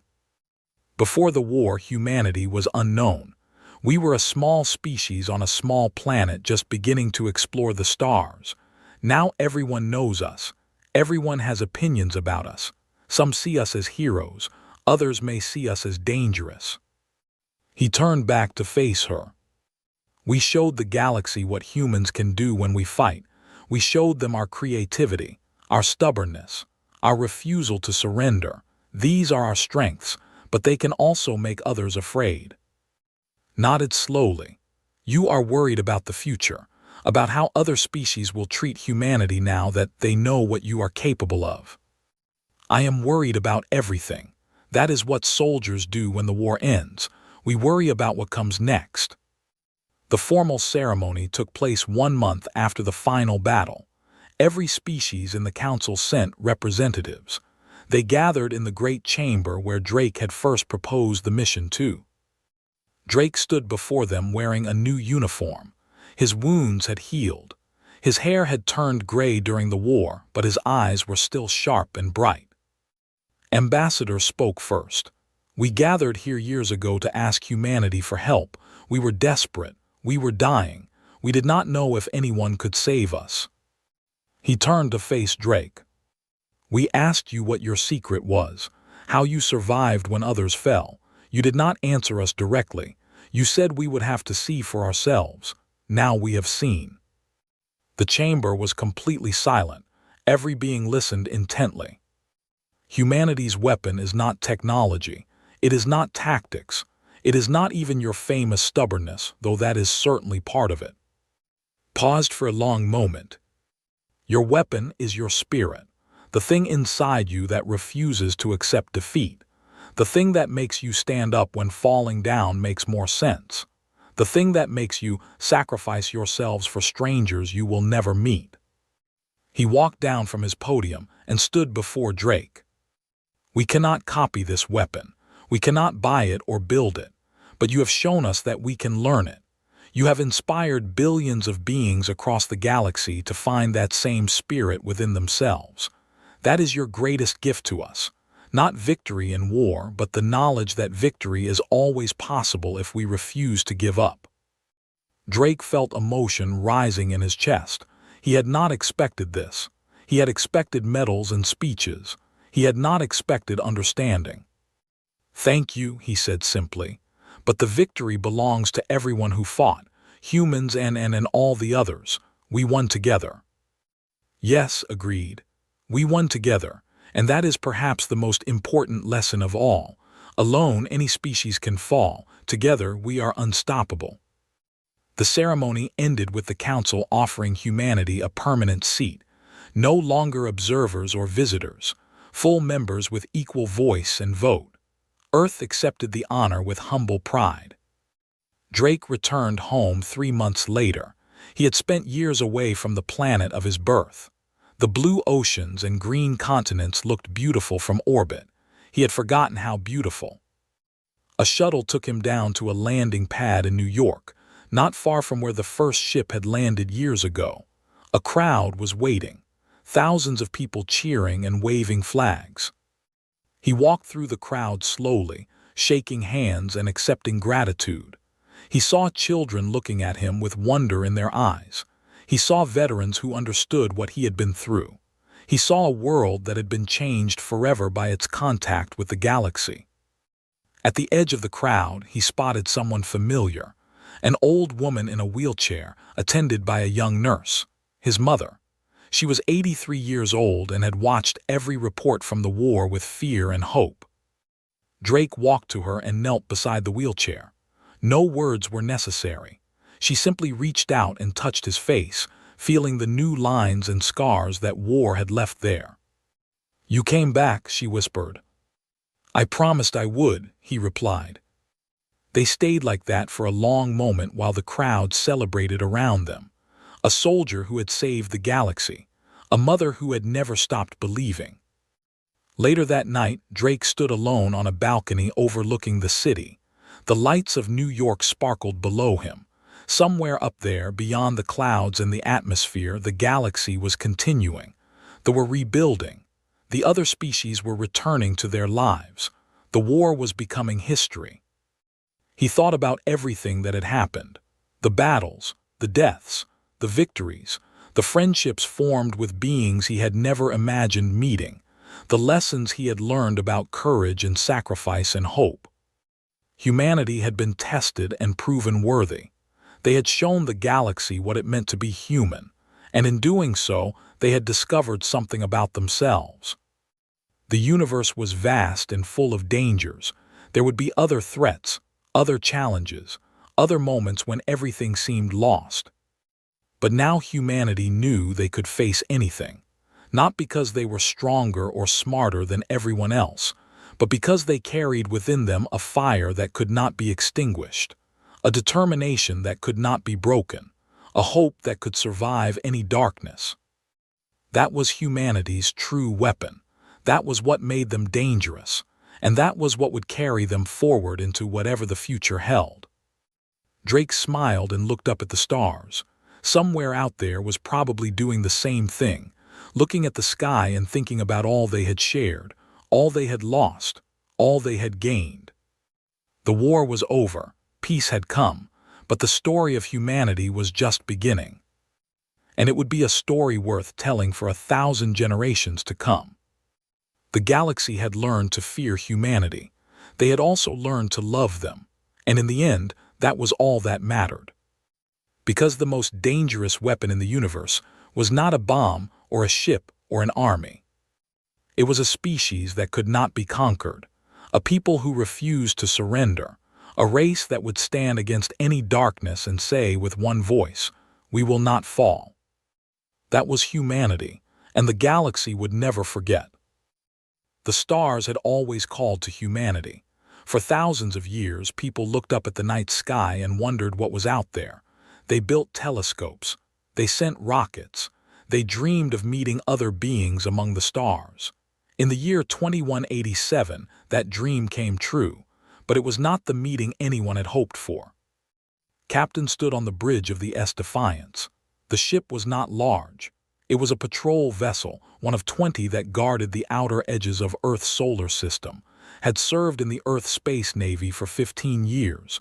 She had never fired a weapon in anger. She had never seen combat. None of them had. Humanity had been at peace for almost a century. The bridge was quiet. Lieutenant sat at the sensor station, watching his screens with bored eyes. Navigator Jones was drinking coffee. Engineer was telling a joke to the weapons officer, a young woman named Sarah Park. It was a normal day, the last normal day any of them would ever have. "Captain," said suddenly, his voice was different. There was something in it that made everyone stop and look at him. "I'm picking up something strange." Walked over to his station. "What is it?" "I don't know, it's big, really big, and it just appeared out of nowhere." Felt her heart beat faster. "Show me." The main screen flickered to life. At first, did not understand what she was seeing. There were shapes in the darkness of space. Many shapes. They were moving toward Earth. As the computer enhanced the image, his breath caught in her throat. Ships, hundreds of ships, maybe thousands. They were unlike anything humans had ever built. They were dark and angular, covered in strange patterns that seemed to move and shift. The largest ship was in the center of the formation. It was the size of a small moon. "My God," Jones whispered. Straining took over. "Send a message to Earth Command. Priority Alpha. Unknown vessels approaching Earth. Jones, plot their course and speed. Park, bring weapons online. I want engines ready for anything." The crew moved fast. They were scared, but they were professionals. Captain said, his face pale, "They're not just heading toward Earth. They're heading toward the entire fleet. All 20 patrol ships are in their path. And Captain, there are more ships appearing every second. I count over 2,000 now." Stared at the screen. 2,000 ships. Earth had a total of maybe 300 military vessels in the entire solar system, and none of them were designed for real war. They were patrol ships, research vessels, cargo escorts. Humanity had no enemies. They had never needed warships. "Time until they reach us?" asked. "At current speed, 4 hours." 4 hours. Picked up the communication device. "This is Captain of the Defiance to all Earth vessels. We have unknown contact. Thousands of ships. I repeat, thousands of ships approaching Earth. All ships form up. We need to present a united front." The responses came quickly. Confusion, fear, disbelief. But the ships began to move. Within an hour, all 20 patrol vessels had formed a line between the approaching fleet and Earth. It was like standing in front of a tsunami with an umbrella. Then the message came. It came on all frequencies. It came in every human language at once. It came with images and sounds that burned themselves into the minds of everyone who heard it. "Beings of Earth, we are the dominion of the eternal stars. We have conquered 10,000 worlds. We have ruled this galaxy for 1 million of your years. Your world is now part of our territory. Your people are now our property. You will surrender all military forces. You will present your leaders for processing. You will not resist." The voice was cold. It was not cruel. It was simply stating facts, like a human might tell an ant that its hill was about to be stepped on. "You have 20 standard seconds to signal your complete surrender. If you do not surrender, we will destroy all military vessels and proceed with forced occupation. Your 20 seconds begin now." Stood frozen. 20 seconds.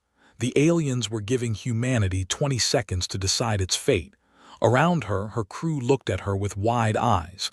They wanted her to tell them what to do. They wanted her to have a plan. Thought about her home. She thought about the small town in Argentina where she grew up.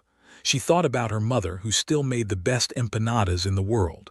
She thought about her little brother, who had just had his first child. She thought about all the people on Earth who were probably watching this right now. Billions of people, all waiting to see what would happen. 15 seconds left. The communication device crackled. It was Admiral, the commander of the Earth Space Navy. His voice was shaking. "All ships, this is Admiral. We have been in contact with world governments. Given the overwhelming force against us, we have been ordered to stand down. Repeat, all ships stand down. We will begin surrender negotiations." 10 seconds left. Heard her crew let out breaths they had been holding, relief mixed with shame on their faces. They were going to surrender. They were going to become slaves to these aliens, but at least they would live. At least Earth would not be destroyed. Looked at the alien fleet on her screen. She looked at that massive flagship in the center. She thought about what surrender meant. She thought about humans bowing to these creatures. She thought about her mother being called property. She thought about her baby nephew growing up as a slave. 5 seconds left. Something changed in his heart. Something hard and cold and burning all at once. She had spent her whole life following orders. She had spent her whole life being careful and smart and reasonable. But some things were more important than being smart. "Jones," said. Her voice was calm, calmer than she had ever heard it. Plot a collision course with the alien flagship. Jones stared at her. Captain. Do it now. Captain, that's suicide. We can't. I said do it now, Lieutenant. That's an order. 3 seconds left. Jones's hands moved over his controls. Course plotted. Give me everything the engines have. Everything. Captain, the engines will burn out. We'll never be able to stop or turn. I know, do it. 2 seconds left. Reached for the ship-wide communication.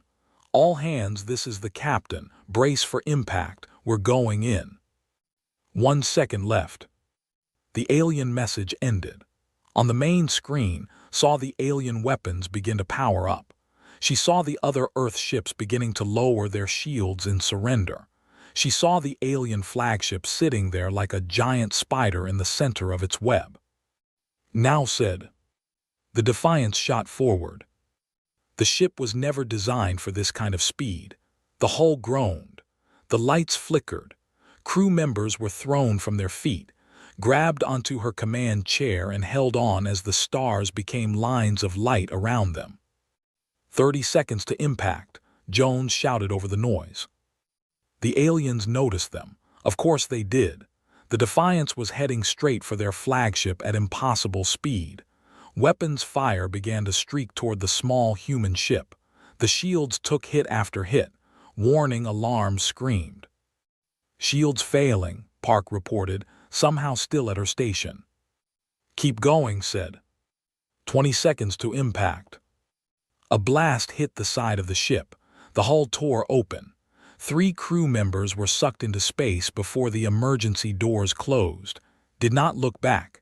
She could not afford to. 10 seconds. The alien flagship filled the entire screen now.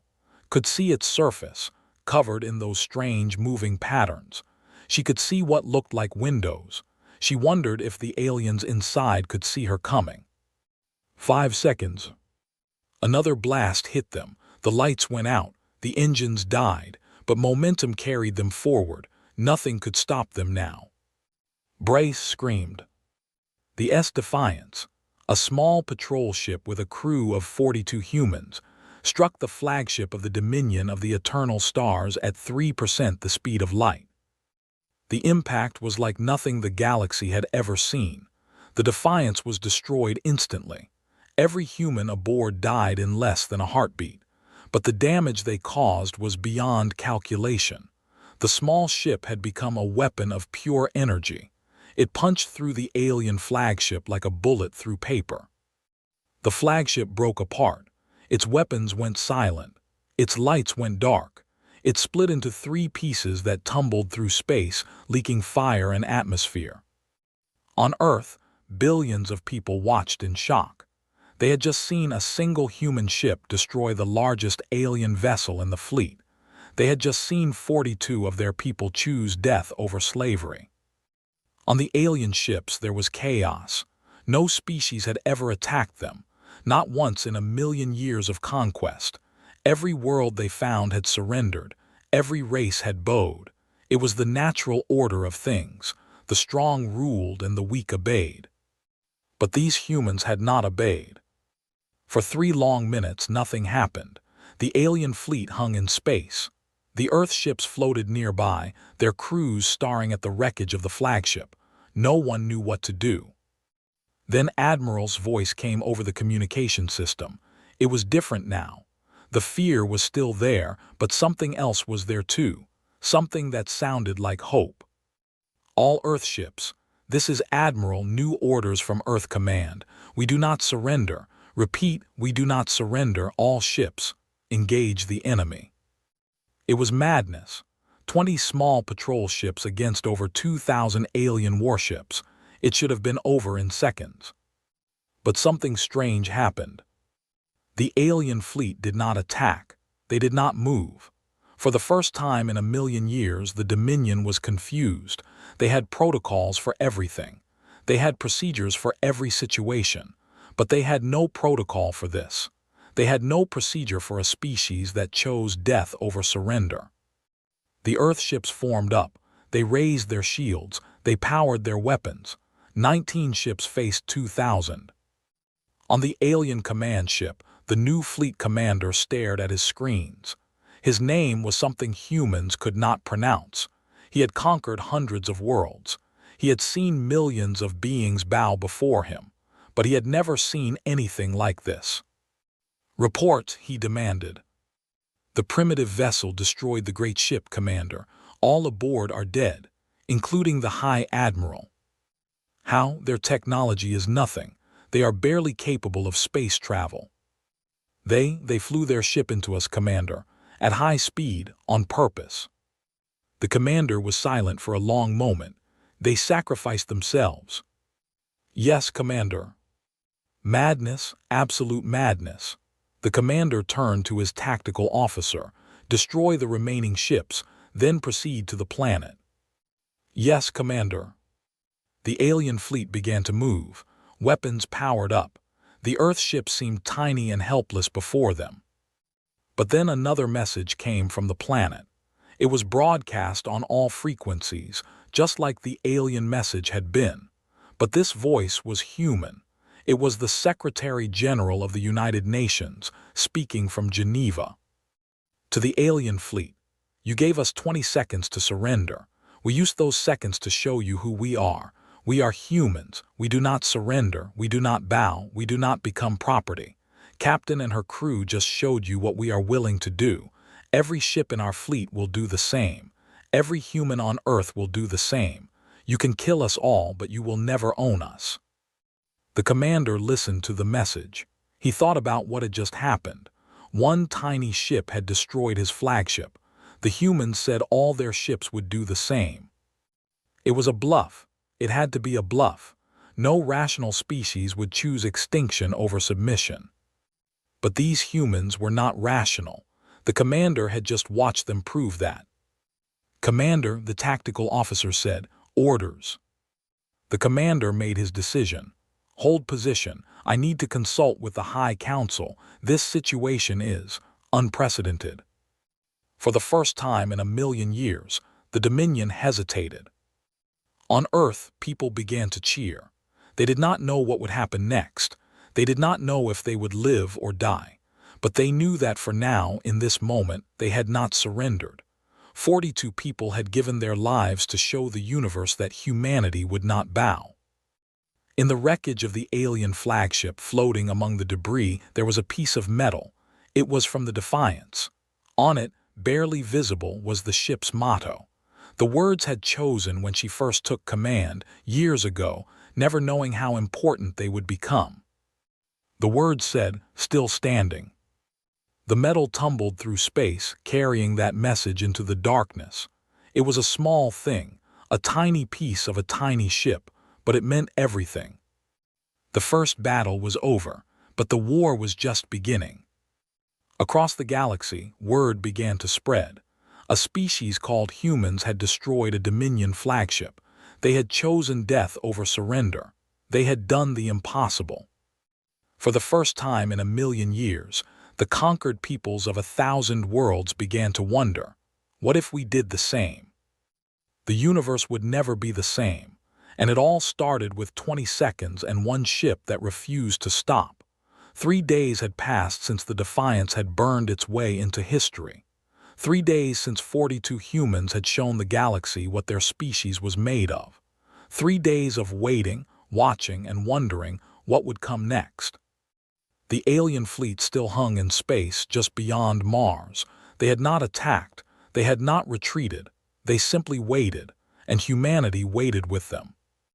On Earth, everything had changed. The video of the Defiance's final charge had been watched by every person on the planet. Captain's face was on every screen. Her name was on every tongue. Children were already playing games where they pretended to be her, flying their toy ships into imaginary enemies. But while the people celebrated a hero, the governments of Earth were preparing for war. The United Nations Emergency Council met in Geneva. The room was full of presidents, prime ministers, generals, and admirals. They came from every nation on Earth. For once, there was no arguing about borders or resources or old grudges. The threat outside their world had made all those things seem very small. General Williams stood at the front of the room. He was an old soldier, white-haired, and from conflicts most people had forgotten. He had thought his fighting days were over. He had been wrong. The alien fleet numbers approximately 2,300 vessels, he said, pointing at the holographic display. Their flagship was destroyed by the Defiance. Their second-largest ship has assumed command. We have been monitoring their communications, but we cannot understand their language yet. Why haven't they attacked? Asked the President of France. After what we did, I would expect retaliation. We don't know. Our best guess is that they're waiting for instructions from their home world. This has never happened to them before. They don't know how to respond. So we surprised them, said the Prime Minister of Japan. But surprise will only last so long. What do we do when they come? General Williams took a deep breath. We fight. With what? Asked the President of Brazil. Our entire fleet is nothing to them. We saw what the Defiance did. It was brave, it was incredible, but it cost us that ship and everyone on it. We cannot afford to lose ships at that rate. No, we cannot, Williams agreed. But the Defiance taught us something important. These aliens have shields and weapons far beyond ours. We cannot beat them in a straight fight, but they are not prepared for our way of fighting. They expect enemies to surrender. They expect rational behavior. They have never faced an enemy willing to die to hurt them. The room was silent. Everyone understood what he was saying. We are going to build weapons designed for one purpose, Williams continued. Impact. Every ship, every missile, every weapon we make will be designed to hit them as hard as possible. If we cannot match their technology, we will match their mass with our mass, their armor with our speed. We will make them pay for every inch of space they try to take.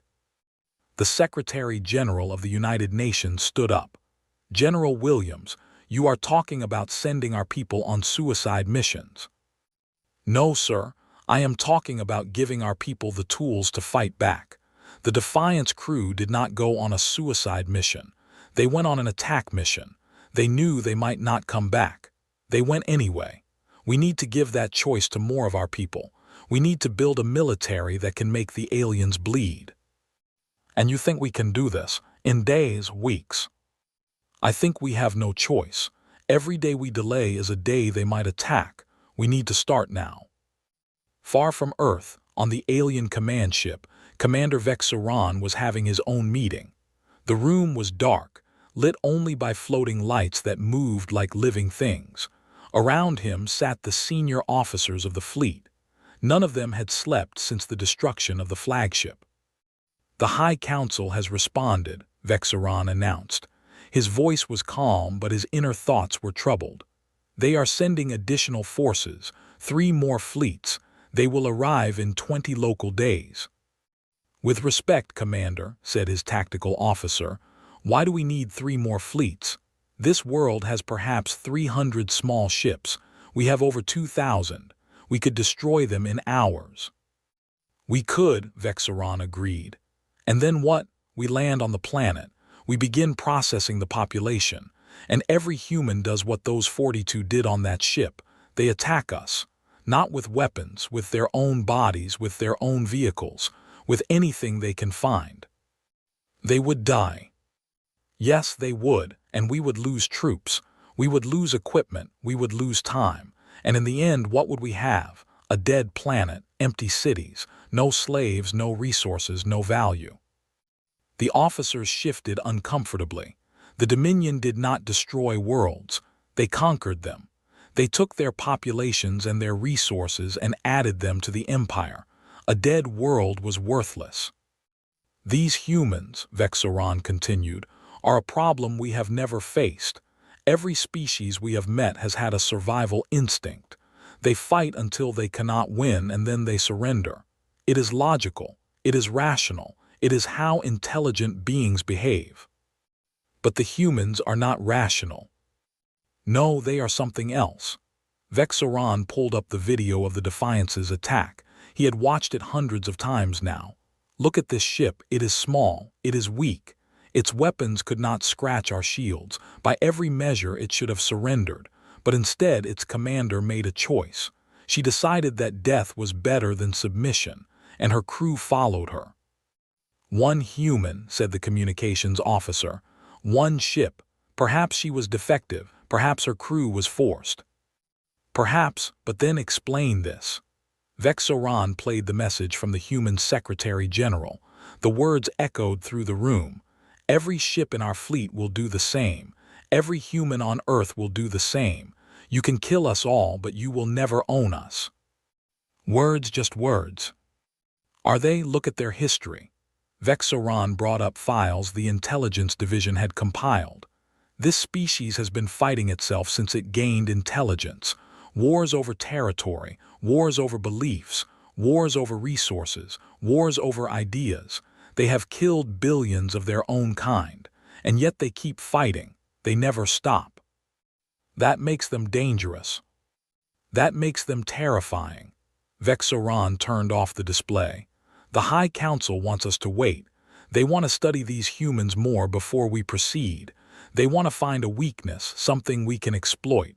Until then, we hold position. On Earth, the waiting continued, but humanity was not idle. In shipyards around the world, workers labored day and night. They were building new ships, not the sleek patrol vessels of before, but something different. These ships were ugly. They were brutal. They were covered in armor and filled with the most powerful engines humanity could make. They had only one purpose, to hit things very hard. Engineers called them hammers.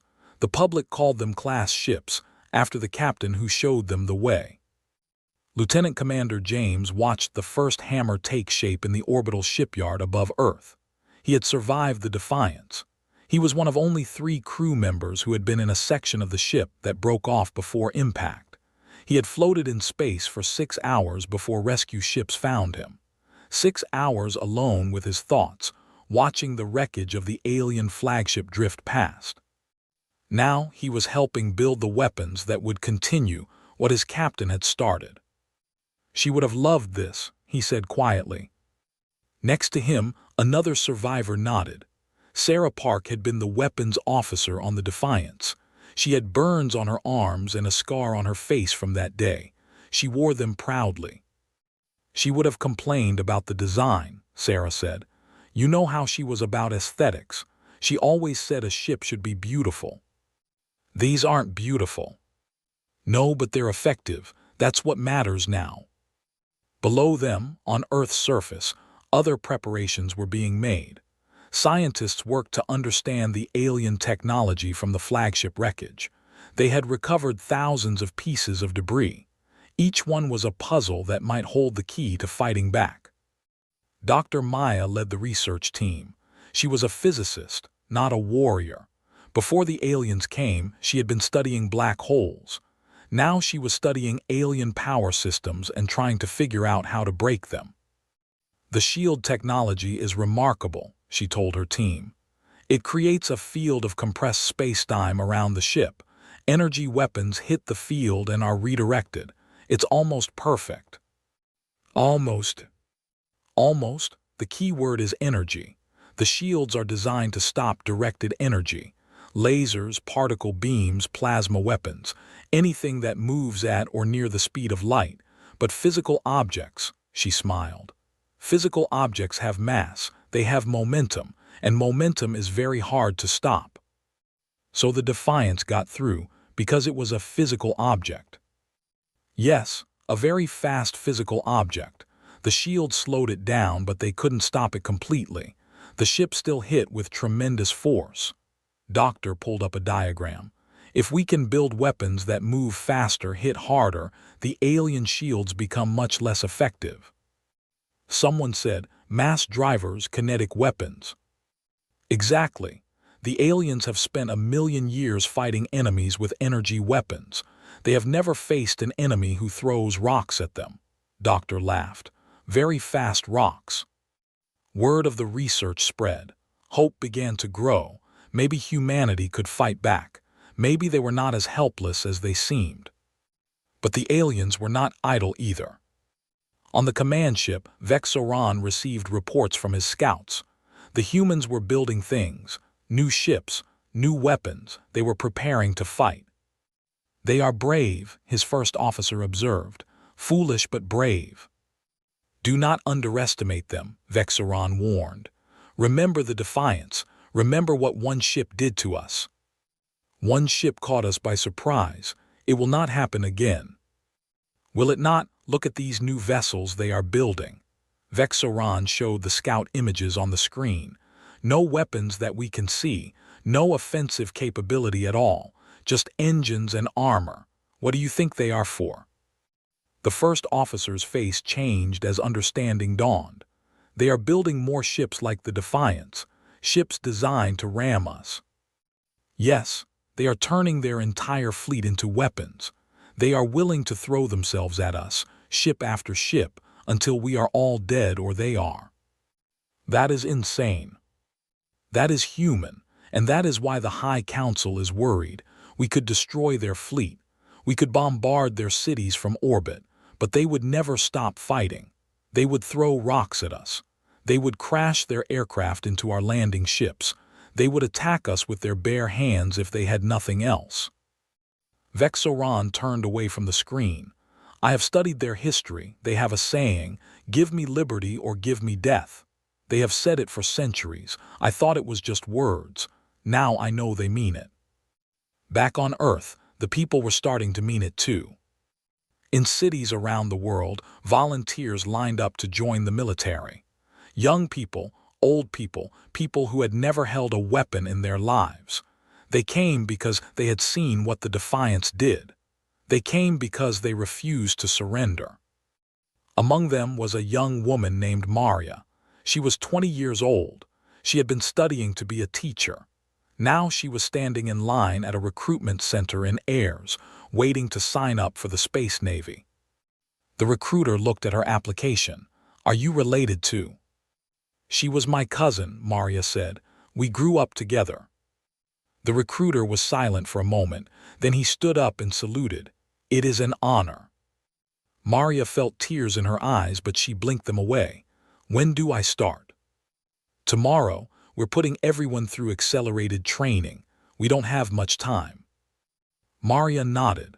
She thought about the stories they had shared as children, about the dreams they had dreamed, had always wanted to see the stars. She had made it farther than any of them ever expected. Now it was Maria's turn to continue the journey. 3 days after the Defiance changed history, humanity was transforming.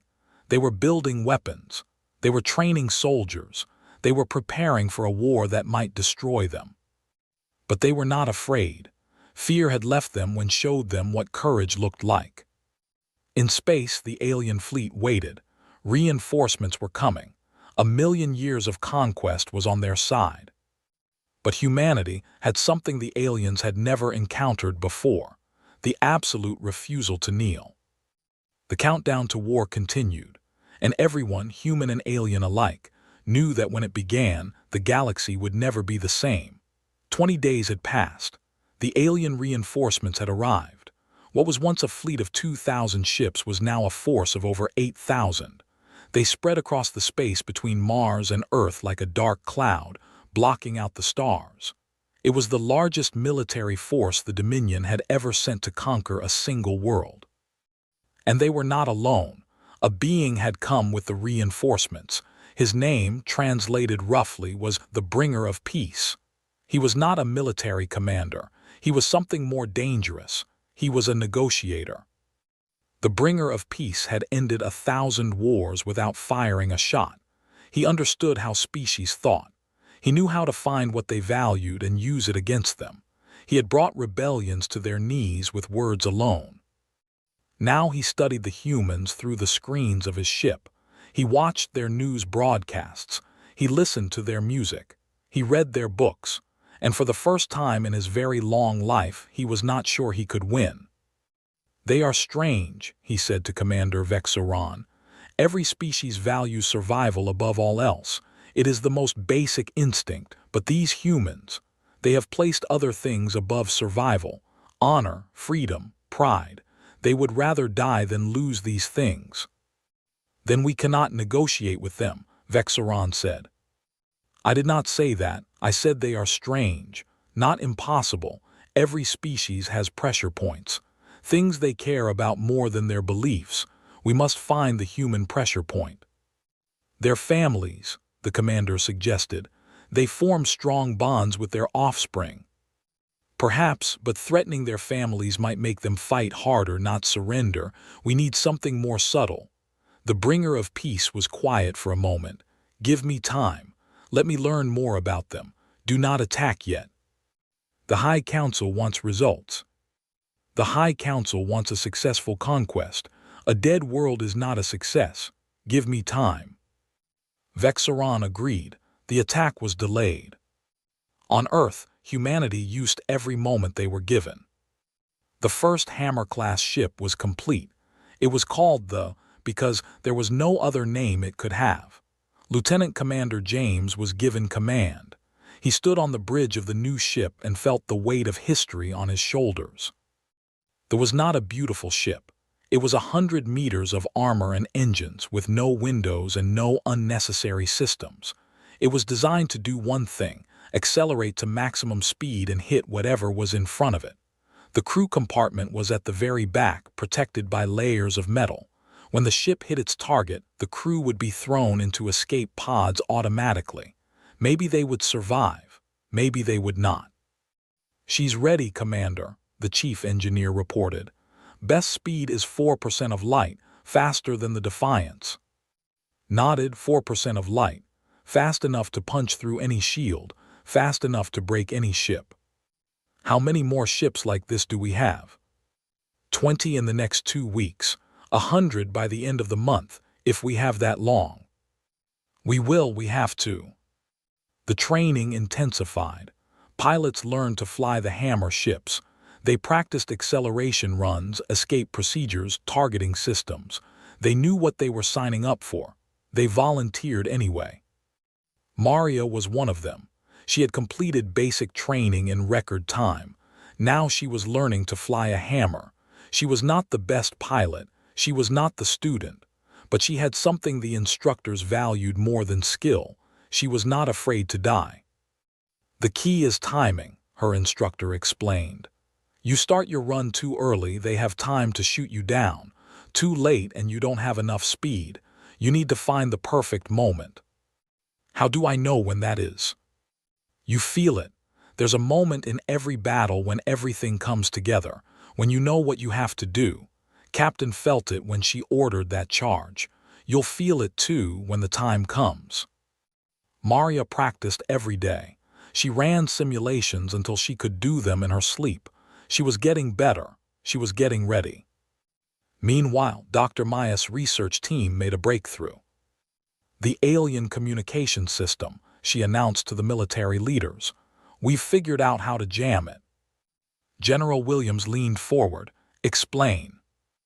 Their ships communicate using a form of quantum entanglement. Very fast, very secure. But it requires a specific frequency of energy to maintain the connection. If we flood that frequency with noise, the connection breaks. They can't talk to each other. So we can cut their communications in battle. Better than that, we can cut specific ships off from the fleet, isolate them, make them fight alone while we focus on them one at a time. William smiled. It was the first good news he had heard in weeks. How do we deliver this jamming signal? We build emitters into our ships. Every Hammer becomes a communications weapon as well as a physical weapon. When one of our ships goes in for a strike, it jams everything around it. The target can't call for help, can't coordinate with other ships, can't retreat. Do it, start production immediately. The war had not started yet, but humanity was getting ready to win it. On the alien command ship, the bringer of peace was making progress too. I have found their pressure point, he announced. It is not their families as we suspected, it is their history. Vexaron looked confused. Their history. Yes, humans have very long memories. They remember events from thousands of years ago as if they happened yesterday. They tell stories about ancestors they never met. They are proud of where they come from.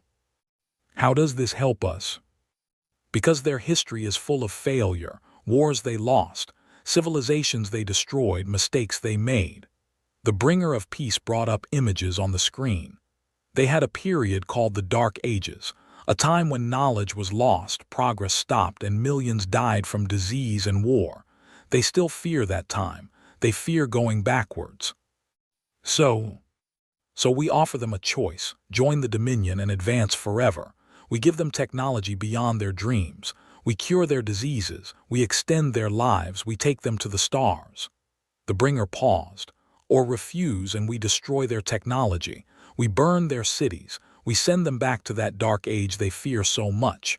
Not death, but a return to the past they hate. Vexoran considered this. You think they will surrender to avoid going backwards? Some will, many will, enough to create division. And division is all we need. Once they start fighting each other about whether to surrender, they will be too weak to fight us. It was a good plan. It had worked on hundreds of worlds before. But the bringer of peace did not know about something called the Internet. When the alien broadcast came, offering technology and immortality in exchange for surrender, it did create discussion. There were people who wanted to accept. There were people who wanted to fight. There were arguments on every platform in every language. And then something unexpected happened. A video appeared online. It was not made by any government. It was made by a teenager in a small room with a cheap camera. Her name was Li Wei, and she was 15 years old. They want to give us technology, she said to the camera. They want to cure our diseases. They want to make us live forever. In exchange, we just have to give up everything that makes us human: our freedom, our choice, our right to make our own mistakes. The video went on. Li Wei talked about her grandmother, who had survived a great famine and built a business with her own hands. She talked about her parents, who had come from nothing and given her everything. She talked about what freedom meant to her family. My grandmother could have given up 100 times. Life was hard. She was poor. She was hungry, but she kept fighting, because she knew that a life where someone else controlled her was not a life worth living. The aliens are offering us the same deal: give up control and we'll take care of you. But my grandmother's generation knew what we seem to have forgotten. Nothing is free. If someone offers to take care of you, they also want to own you. The video ended with a simple message: remember the defiance. Remember what 42 people died for. Don't let their sacrifice be for nothing. The video went everywhere. Within hours, billions of people had seen it. The discussion changed. The people who wanted to surrender became quieter. The people who wanted to fight became louder. On the alien command ship, the bringer of peace watched the human response with growing concern. They are not dividing, he said. They are unifying. How is this possible? Vexoran had no answer. The psychological attack had failed. There is no more time for negotiations, the commander said. The High Council demands action. We attack at dawn. The bringer of peace nodded slowly. He had failed. For the first time in his career, he had met a species he could not break with words. Now the military would have to try with weapons. The attack began 12 hours later. 8,000 alien ships moved toward Earth in perfect formation, their weapons charged. Their shields blazed with energy. It was the largest assault force in the history of the Dominion. Facing them were 150 human ships, the original patrol fleet, now repaired and upgraded, 30 Hammer-class ships, and dozens of converted civilian vessels, merchant ships and passenger liners that had been fitted with armor and engines. General Williams watched the alien advance from Earth Command, deep beneath the mountains of Colorado. All ships, this is Earth Command. They're coming. You know what to do. Make them pay for every meter. Admiral commanding from the S-Unity responded. Understood, Earth Command. All ships hold formation. Wait for them to come to us. Let them think we're going to be easy. The alien fleet closed the distance. At 10,000 kilometers, they opened fire. Energy beams streaked across space, hitting the human fleet. Shields flared and failed. Ships exploded. In the first minute, humanity lost 20 vessels. But the rest held their ground. "Steady," Admiral ordered. "Steady, not yet." At 5,000 kilometers, the alien fleet slowed. They expected the humans to break and run, to scatter and try to escape. That was what every other species did at this point. The humans did not run. "Now," Admiral said. The hammer ships launched, all 30 of them, accelerating to impossible speeds. Each one carried a jamming device that activated the moment they began their run. The alien formation suddenly went silent. Ships that had been perfectly coordinated were now alone, unable to talk to each other. Commander Vexoran watched in horror as 30 human ships shot toward his fleet like bullets. All ships, evasive action, fire at will. But his orders reached only the ships nearest to him. The rest could not hear him. They were deaf and blind, surrounded by electronic noise. The first hammer hit an alien cruiser at 4% of light. The ship ceased to exist. The cruiser was split in two, its core ignited by the impact. The explosion took out 3 more ships nearby. The second hammer hit seconds later, then the third, then the fourth. In less than a minute, humanity lost 30 ships and their crews, but they destroyed over 100 alien vessels and damaged hundreds more. James' ship, was the last hammer in the first wave. He had targeted the largest ship he could see, a carrier that was launching fighters. 10 seconds to impact, his navigator reported. "Crew into the pods," ordered, "now." Around him, his crew moved to the escape pods at the rear of the ship. He stayed at the helm. Someone had to guide the ship until the last moment. 5 seconds. "Commander, you need to go." "I'll be right behind you." But he knew he was lying. The angle was wrong. If he left now, the ship would miss its target. He had to stay. 2 seconds. Thought about Captain. He thought about what she would do. He smiled. They hit the alien carrier at 4% of light. The carrier exploded. So did 6 ships around it. James, who had survived the Defiance, who had helped build the weapons of humanity's resistance, died instantly. But his crew survived. The escape pods launched just before impact, thrown clear by the explosion. 18 people lived because one man stayed at his post. When the chaos cleared, the alien fleet had lost almost 200 ships. Humanity had lost 60. It was not a victory, but it was not the instant defeat everyone had expected. The aliens regrouped. They advanced again. The battle continued. For 6 hours, humans and aliens fought over the space between Mars and Earth. The humans used every trick they had. They rammed ships. They launched missiles filled with concrete. They flew unmanned drones into alien engines. They fought like no species the Dominion had ever faced. When it was over, the alien fleet had lost 600 ships. Humanity had lost 110. Most of their fleet was gone. But they were still fighting. Commander Vexoran looked at the casualty reports and felt something he had never felt in battle before: doubt. "We won," his first officer said. "Their fleet is destroyed." "We lost 600 ships to a fleet 1/10 our size. If this is victory, I do not want to see defeat." The alien fleet moved closer to Earth. The planet hung before them, blue and green and fragile, easy to destroy. But that was not what the Dominion wanted. They wanted slaves, not corpses. "What are your orders, Commander?"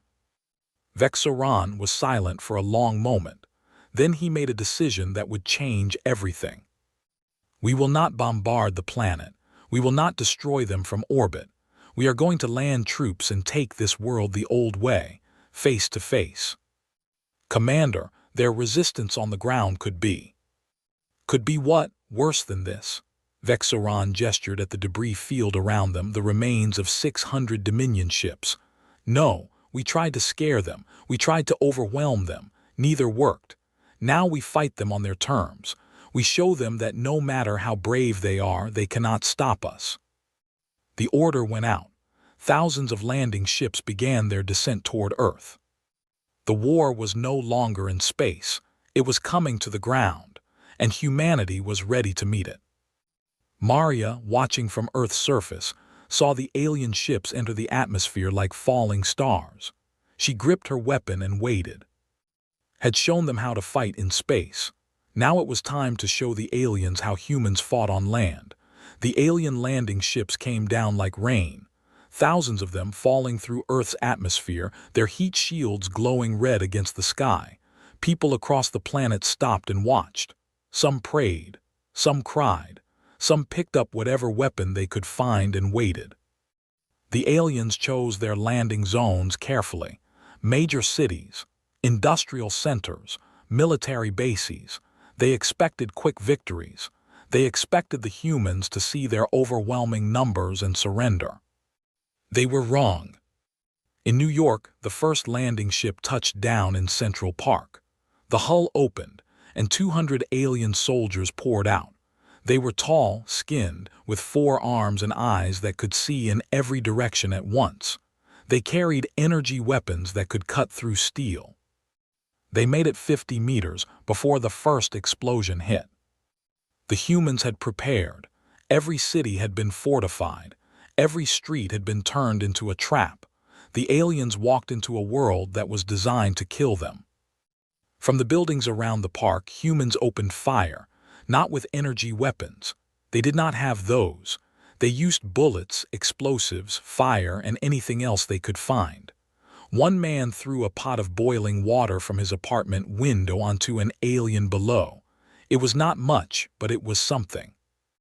The aliens had shields, personal shields that stopped most projectiles, but the shields could not stop everything. They could not stop the sheer volume of fire that came from every window, every rooftop, every doorway. And when the shields failed, the aliens discovered that human weapons were very effective against their bodies. The battle for Central Park lasted 3 hours. When it was over, 140 aliens were dead. So were almost 2,000 humans. But the landing zone was destroyed, the ship burned, and no alien soldier made it out of the park. Similar scenes played out across the world. In Tokyo, the aliens landed near the Imperial Palace. The Japanese self-defense forces were waiting. They had spent weeks digging tunnels, setting traps, and preparing for exactly this moment. The aliens advanced through streets that collapsed beneath them, into buildings that exploded around them, past walls that hid soldiers waiting to strike. In Moscow, the Russians used their winter as a weapon. They had turned off the heating in the entire city. They had flooded the streets with water and let it freeze. The aliens, adapted to the warm ships they had lived in for generations, found themselves fighting in a frozen maze where every step was treacherous. In Mumbai, 12 million civilians refused to evacuate. They formed human walls, blocked alien advances with their bodies, and attacked with tools and kitchen knives when they had nothing else. They died by the thousands, but they took aliens with them. This was not the war the Dominion expected. They had conquered worlds where armies surrendered after a single defeat.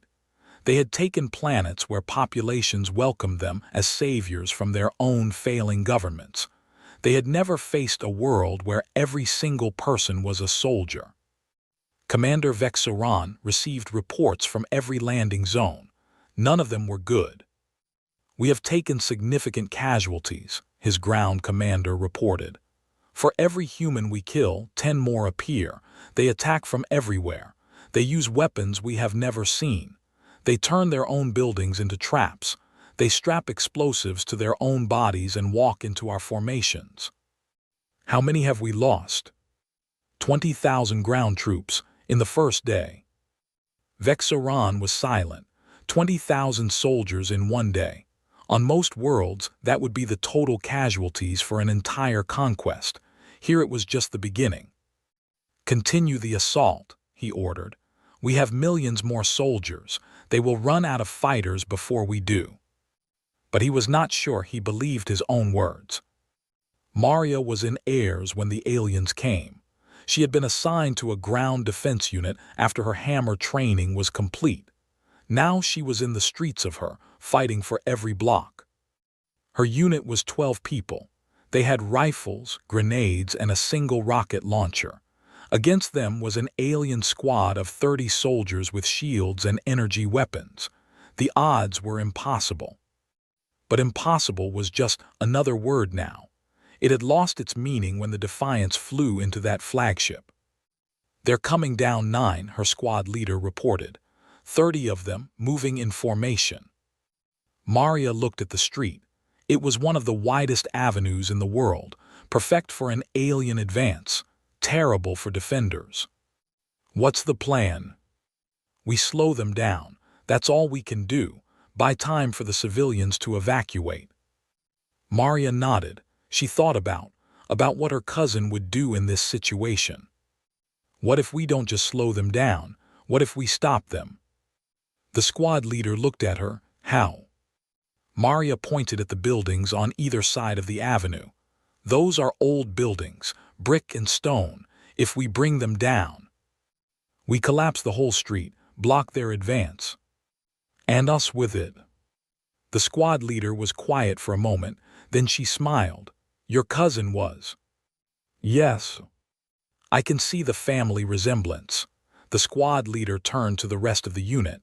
"New plan. We're bringing down the avenue. We need charges on the support columns. Move." They worked fast. The aliens were getting closer. Maria could hear their weapons firing in the distance, could see the glow of their energy beams reflecting off the buildings. When the charges were set, the squad took positions. They would need to stay until the aliens entered the kill zone. Some of them would not make it out. Maria found herself thinking about strange things: her mother's cooking, the sound of rain on the roof of their house, the face of a boy she had liked in school but never talked to, small things, human things. The aliens appeared at the end of the avenue, 30 shapes moving with mechanical precision. Their shields glowed blue in the darkness. "Hold," the squad leader whispered. "Hold, hold." The aliens reached the center of the avenue, directly beneath the buildings packed with explosives. "Now!" Maria pressed the detonator. The world turned to fire and sound. The buildings on either side of the avenue fell inward, thousands of tons of brick and steel and concrete crashing down on the alien formation. The ground shook. Dust filled the air. For a moment, Maria could not see or hear anything. When the dust cleared, the avenue was blocked. A wall of rubble stretched across it, 3 stories high. Nothing could get through. And beneath that rubble were 30 alien soldiers who would never threaten heirs again. "Move," the squad leader shouted, "before they send more." Maria ran. Her ears were ringing. Her body was covered in dust, but she was alive and the aliens had been stopped. As the days passed, humanity discovered something important about their enemies. Dr. Maya was working on alien bodies recovered from the battlefields. She had been looking for weaknesses, anything that could help in the fight. What she found changed everything. "Their blood," she explained to General Williams in a secure video call. "It's not like ours. It uses a different chemical process to carry oxygen, and that process is vulnerable to certain compounds." "What kind of compounds?" "Common ones, things we have everywhere on Earth." Doctor held up a small vial. "This is sodium chloride, table salt. When introduced into the alien bloodstream, it causes catastrophic cellular breakdown. They die within minutes." William stared at her. "You're telling me we can kill them with salt?" "In high enough concentrations, yes. Their shields stop projectiles, but they don't stop everything. We can create aerosol weapons, bombs that disperse salt particles into the air. The aliens breathe it in, and their blood turns toxic." Why didn't their other conquered species figure this out? Because they never had the chance. The Dominion attacks overwhelms and conquers before anyone can fight back. No one has ever had time to study them like we have. The news spread quickly. Within days, factories around the world were producing salt weapons. Simple bombs, grenade-sized canisters, even modified fire extinguishers filled with concentrated salt solution. The aliens began to die. In Paris, a resistance fighter detonated a salt bomb in an alien command post. Every alien in the building died choking on their own poisoned blood. In Sydney, a team of scientists created a salt mist that could be sprayed from aircraft. They flew low over alien formations and watched as hundreds of soldiers collapsed. In Cairo, children threw bags of salt at alien patrols. It was not enough to kill them, but it was enough to hurt them, to make them afraid, to show them that even the smallest human could be dangerous. Commander Vexoran received the reports with growing horror. "They have found our weakness," he told the bringer of peace. "Every hour we lose more soldiers to this poison of theirs. They are putting it in everything, in the water, in the air, in weapons we cannot detect." How is this possible? Our medical teams should have identified this vulnerability ago. Our medical teams have never had to defend against it. No conquered species has ever fought long enough to discover it. Vexoran's voice was bitter. "We thought we were invincible. We were fools. Then we must retreat, withdraw from the surface and bombard from orbit.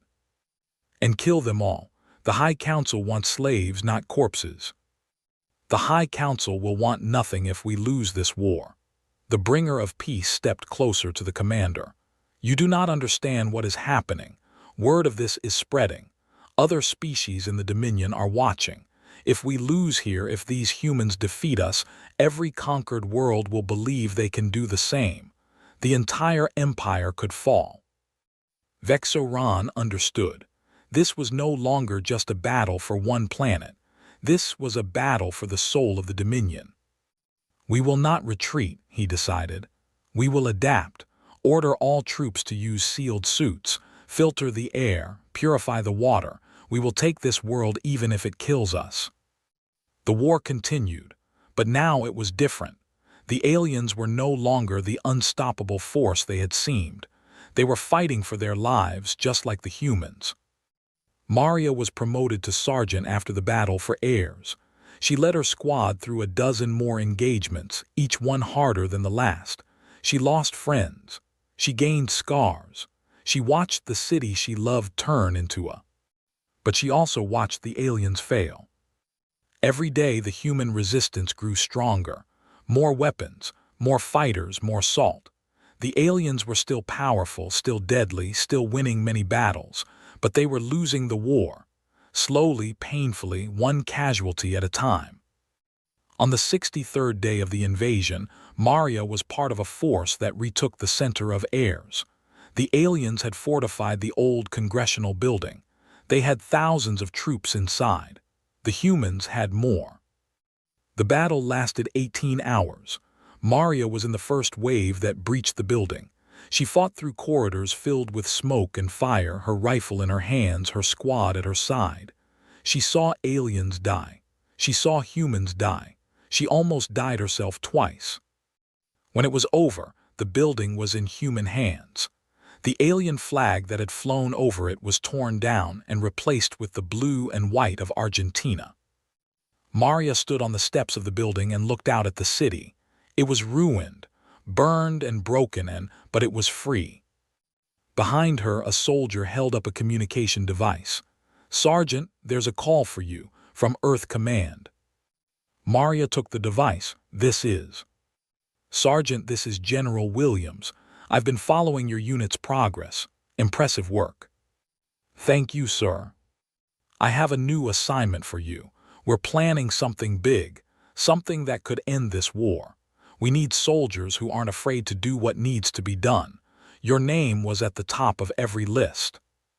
Maria looked at the destroyed city. She thought about what she had started, about what still needed to be finished. "What's the mission, sir?" "We're going to take the fight to them, not here on Earth, up there, Williams paused. "We're going to capture an alien ship, and we're going to use it to attack their fleet." Maria felt her heart beat faster. It was insane, impossible, exactly what humans did best. "When do I leave?" "Tomorrow. Get some rest, Sergeant. You're going to need it." Maria ended the call and looked up at the sky. Somewhere up there the alien fleet was waiting, watching, thinking they were safe. They were wrong. The war was about to change again, and this time humanity was going on the offensive. The plan was simple in concept and impossible in execution. A team of humans would capture an alien landing ship, fly it back to the fleet, and dock with the main command vessel. Once inside, they would plant explosives, destroy the ship's communications, and kill as many high-ranking officers as possible. No one expected to survive. Maria stood in the briefing room with 50 other soldiers. They were the best fighters humanity had left. Veterans of 100 battles. People who had already died once in their minds and were just waiting for their bodies to catch up. General Williams stood at the front of the room, his face showing every one of his 70 years. "I'm not going to lie to you. This mission has maybe a 10% chance of success, probably less. But if you succeed, you will cut off the head of the snake. The alien fleet will be thrown into chaos. Our remaining ships can hit them while they're confused. We might actually win this war." Might, such a small word, such a fragile hope. "You all volunteered for this," Williams continued. "You can still walk away. No one will think less of you." No one moved. Williams nodded. "Then may God go with you. Launches in 6 hours." Maria spent those 6 hours writing letters, one to her mother, one to her father, one to the baby cousin she had never met, born 3 weeks into the invasion in a hospital basement while bombs fell outside. She told them she loved them. She told them not to mourn too long. She told them to live. Then she suited up and walked to the captured alien landing ship. They had taken it 2 weeks ago in a raid that cost 30 lives. Since then, engineers had been studying it, learning its systems, making it work for human hands. It was not comfortable. It was not pretty, but it would fly. Lieutenant Commander Sarah Park was leading the mission. She had survived the Defiance she had survived a dozen battles since. Now she was going to finish what had started. "Everyone aboard," Park ordered. "Check your weapons, check your suits, check your salt grenades. We have one chance at this." The ship lifted off. It rose through Earth's atmosphere, passing through the layer of smoke and ash that now covered most of the planet. Above, the stars waited. The alien fleet was still there. 7,000 ships, down from 8,000 at the start of the invasion. They were damaged, tired, and frustrated, but they were still dangerous. Park guided their stolen ship toward the fleet. The communication systems broadcast captured alien codes. For now, they looked like any other landing ship returning from the surface. "So far so good," the pilot muttered. "They're not shooting." "Don't jinx it," someone said. Maria watched the alien fleet grow larger on the screens. So many ships, so much power, and humanity had hurt them, had made them bleed. That thought gave her strength. "There it is," Park said quietly, "the command ship." It was the largest vessel in the fleet after the destroyed flagship. A massive structure, 3 kilometers long, covered in weapon platforms and shield generators. Inside was Commander Vexeron. Inside were the leaders of the invasion. Inside was the heart of the enemy.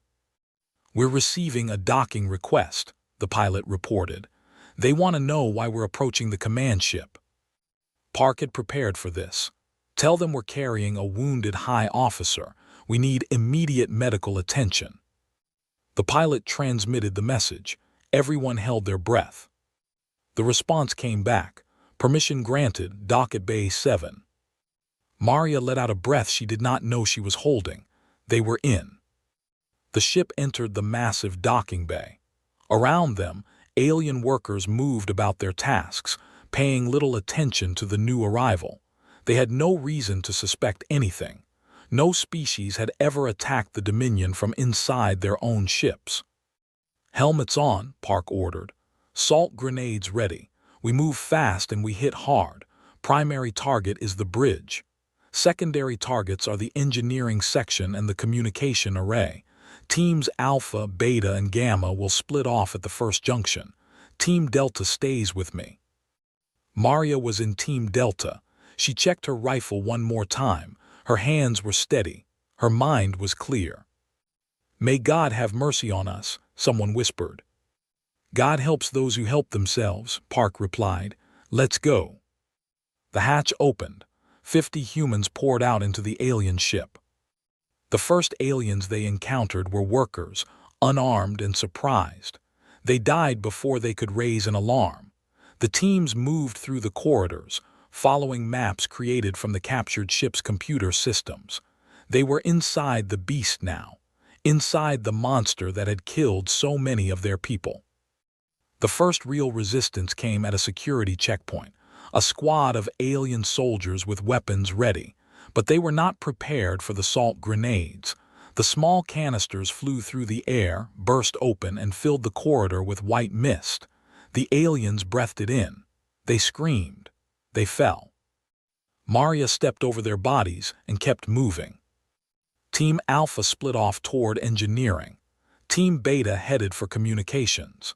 Team Gamma went to create diversions, drawing enemy forces away from the real targets.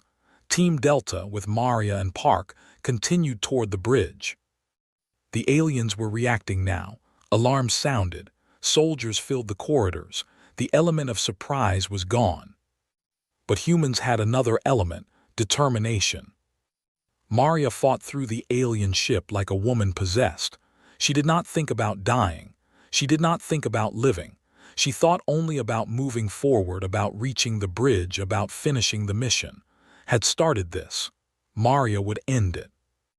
They lost people, fell at a junction, shot by an energy beam that burned through his chest, was killed by an alien blade. No relation to James, died holding a corridor so the others could advance. By the time they reached the bridge, Team Delta was down to 15 people. 15 humans against whatever was waiting behind those doors. Park placed the charges. "When this goes, we have maybe 30 seconds before they seal the bridge. Everyone goes in together. Everyone fights until we can't fight anymore. Questions?" There were no questions. The charges blew, the doors fell. Inside the bridge, Commander Vexoran turned to face the humans who had come to kill him. He was tall, even for his species. His skin was marked with scars from battles on 100 worlds. His 4 arms held weapons, and his compound eyes showed no fear. "You should not be here," he said in perfect English. He had learned the language during the invasion. "Know your enemy," the old saying went. "And yet here we are," Park replied. She raised her rifle. The battle for the bridge was short and brutal. Alien officers died. Human soldiers died.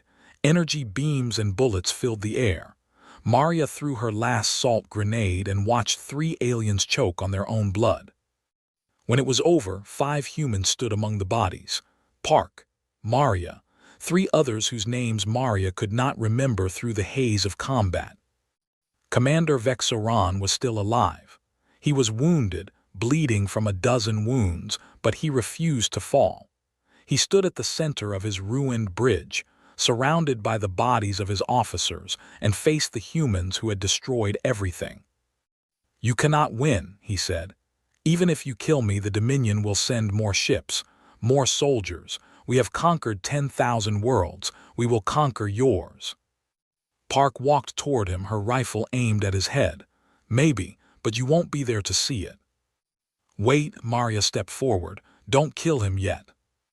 Park looked at her. "Sergeant." Maria faced the alien commander. This was the being who had ordered the attack on Earth, who had watched as millions of humans died, who had thought her species would bow like all the others. "You want to know why you're losing?" she asked. "You had more ships, more soldiers, better weapons, better technology. By every measure, you should have won. But you didn't understand something about us. Vexaron's eyes focused on her. And what is that? You thought we were afraid of dying. We're not. We're afraid of living without freedom. We're afraid of our children growing up as slaves. We're afraid of forgetting what it means to be human. Maria stepped closer. My cousin was. She showed you what humans are willing to do. Now I'm going to show you something else. She reached into her pocket and pulled out a small device. This is a transmitter. It's connected to cameras all over your ship. Everything that's happened here has been broadcast to every ship in your fleet. They've watched us fight through their most powerful vessel. They've watched their commander defeated by a handful of humans. And now they're going to watch what comes next. Park understood. She stepped back and let Maria have the moment. Maria looked into the camera. This message is for the Dominion. You have tried to conquer our world. You have failed. Your fleet is broken. Your soldiers are dying. Your commander is about to join them. This is your only warning. Leave our solar system. Go back to wherever you came from. Tell everyone you meet that Earth is not worth the cost. She paused, letting the words sink in across the alien fleet. But if you stay, if you keep fighting, we will do to every ship in your fleet what we did to this one. We will hunt you through the stars. We will follow you back to your home world. We will burn everything you have built over your million years of conquest, because we are humans, and we never ever give up. Maria turned back to Vexaron. Any last words? The alien commander looked at her for a long moment, and then, incredibly, he laughed. It was a strange sound, not quite like human laughter, but recognizable. You are remarkable, he said. In a million years I have never seen anything like your species. You should have died, you should have surrendered, instead you stand here victorious. He lowered his weapons. I will not fight you anymore, but I must warn you, the Dominion does not forget. They will not stop because of one defeat. They will return, maybe not tomorrow, maybe not in your lifetime, but they will return. Then we'll be ready, Maria said. We'll always be ready. She raised her rifle and fired. Commander Vexaron fell. The leader of the invasion was dead, and every alien ship in the fleet had watched it happen. The effect was immediate. Across the fleet, chaos erupted. Ships that had been preparing to fight began to power down their weapons. Captains argued about what to do. Some wanted to continue the attack. Others wanted to retreat. The chain of command was broken. Earth's remaining ships struck while the aliens were confused. The second wave of hammer ships, built during the invasion, launched their attacks. Unmanned drones filled with salt compounds crashed into alien vessels. The fleet that had once numbered 8,000 ships found itself surrounded by enemies who would not stop fighting. Within hours, the alien fleet began to withdraw. Not all of them. Some ships stayed, fought, and were destroyed. But the majority of the fleet turned away from Earth and headed for the edge of the solar system. They had come as conquerors. They left as the first species in a million years to be defeated by their prey. Maria and the surviving members of her team were rescued by a human shuttle 3 hours after the battle for the bridge. They were taken back to Earth as heroes. Parades were planned. Medals were prepared. Speeches were written. But Maria did not care about any of that. She stood at the window of the shuttle and watched the alien fleet disappear into the darkness of space. She thought about all the people who had died to make this moment possible, about what it meant for humanity to have one. They had beaten the Dominion. They had proven that humans could not be conquered, but Vexaron's warning echoed in her mind. The Dominion would return, maybe not soon, maybe not in her lifetime, but someday. Earth would have to be ready. The rebuilding began the day after the alien fleet left. Cities were in ruins. Billions had died. The world was in ways that would take generations to heal. But humanity was not broken. If anything, they were stronger. They had faced the greatest threat in their history and survived. They had shown the universe that they were not prey. They were predators.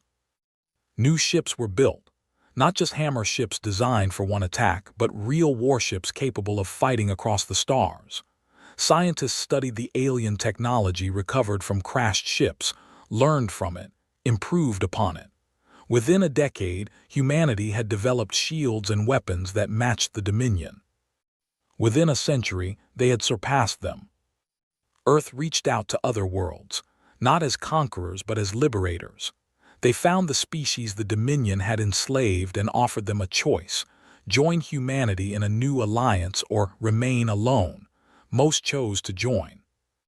The alliance grew: 100 species, 1,000 worlds, a force that could stand against the Dominion when it finally returned. Maria lived to see the beginning of this new age. She became an admiral, then a diplomat, then the first human ambassador to the Galactic Alliance she had helped create. She was 93 years old when she finally retired, passing on her duty to the next generation. On the day she died, peacefully in her bed surrounded by family, the Alliance broadcast a message to every world. It was simple, just a few words, but it carried the weight of everything humanity had accomplished. Today, Admiral Maria has passed into history. She was a soldier, a leader, and a symbol of what humanity can achieve. She fought in the darkest hours of our species and helped bring us into the light. She will never be forgotten. Maria was buried on Earth, in Ayers, next to a memorial to her cousin. The memorial was simple: a piece of metal from the Defiance, recovered from the wreckage of the alien flagship, mounted on a stone base. The words on the base were the same words that had been on the Defiance's hull. Still standing. They had won, not because they were stronger or smarter or better equipped. They had won because they refused to give up. Because when the aliens gave them 20 seconds to surrender, they had used those seconds to attack. The Dominion never returned. Some said they were afraid. Others said they had collapsed, their empire crumbling as enslaved species rose up, inspired by humanity's example. No one knew for certain. But on every human world, in every school, in every family, the story was told. The story of how a small ship called the Defiance changed the course of history. The story of how 42 people showed the universe that humanity would never bow.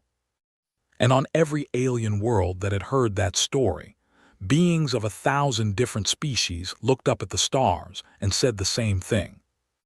Thank you, humans. Thank you for showing us how to be free. The stars had always called to humanity. For thousands of years, people had looked up and wondered what was out there. Now they knew. The universe was dangerous, full of powers that would crush them if they could.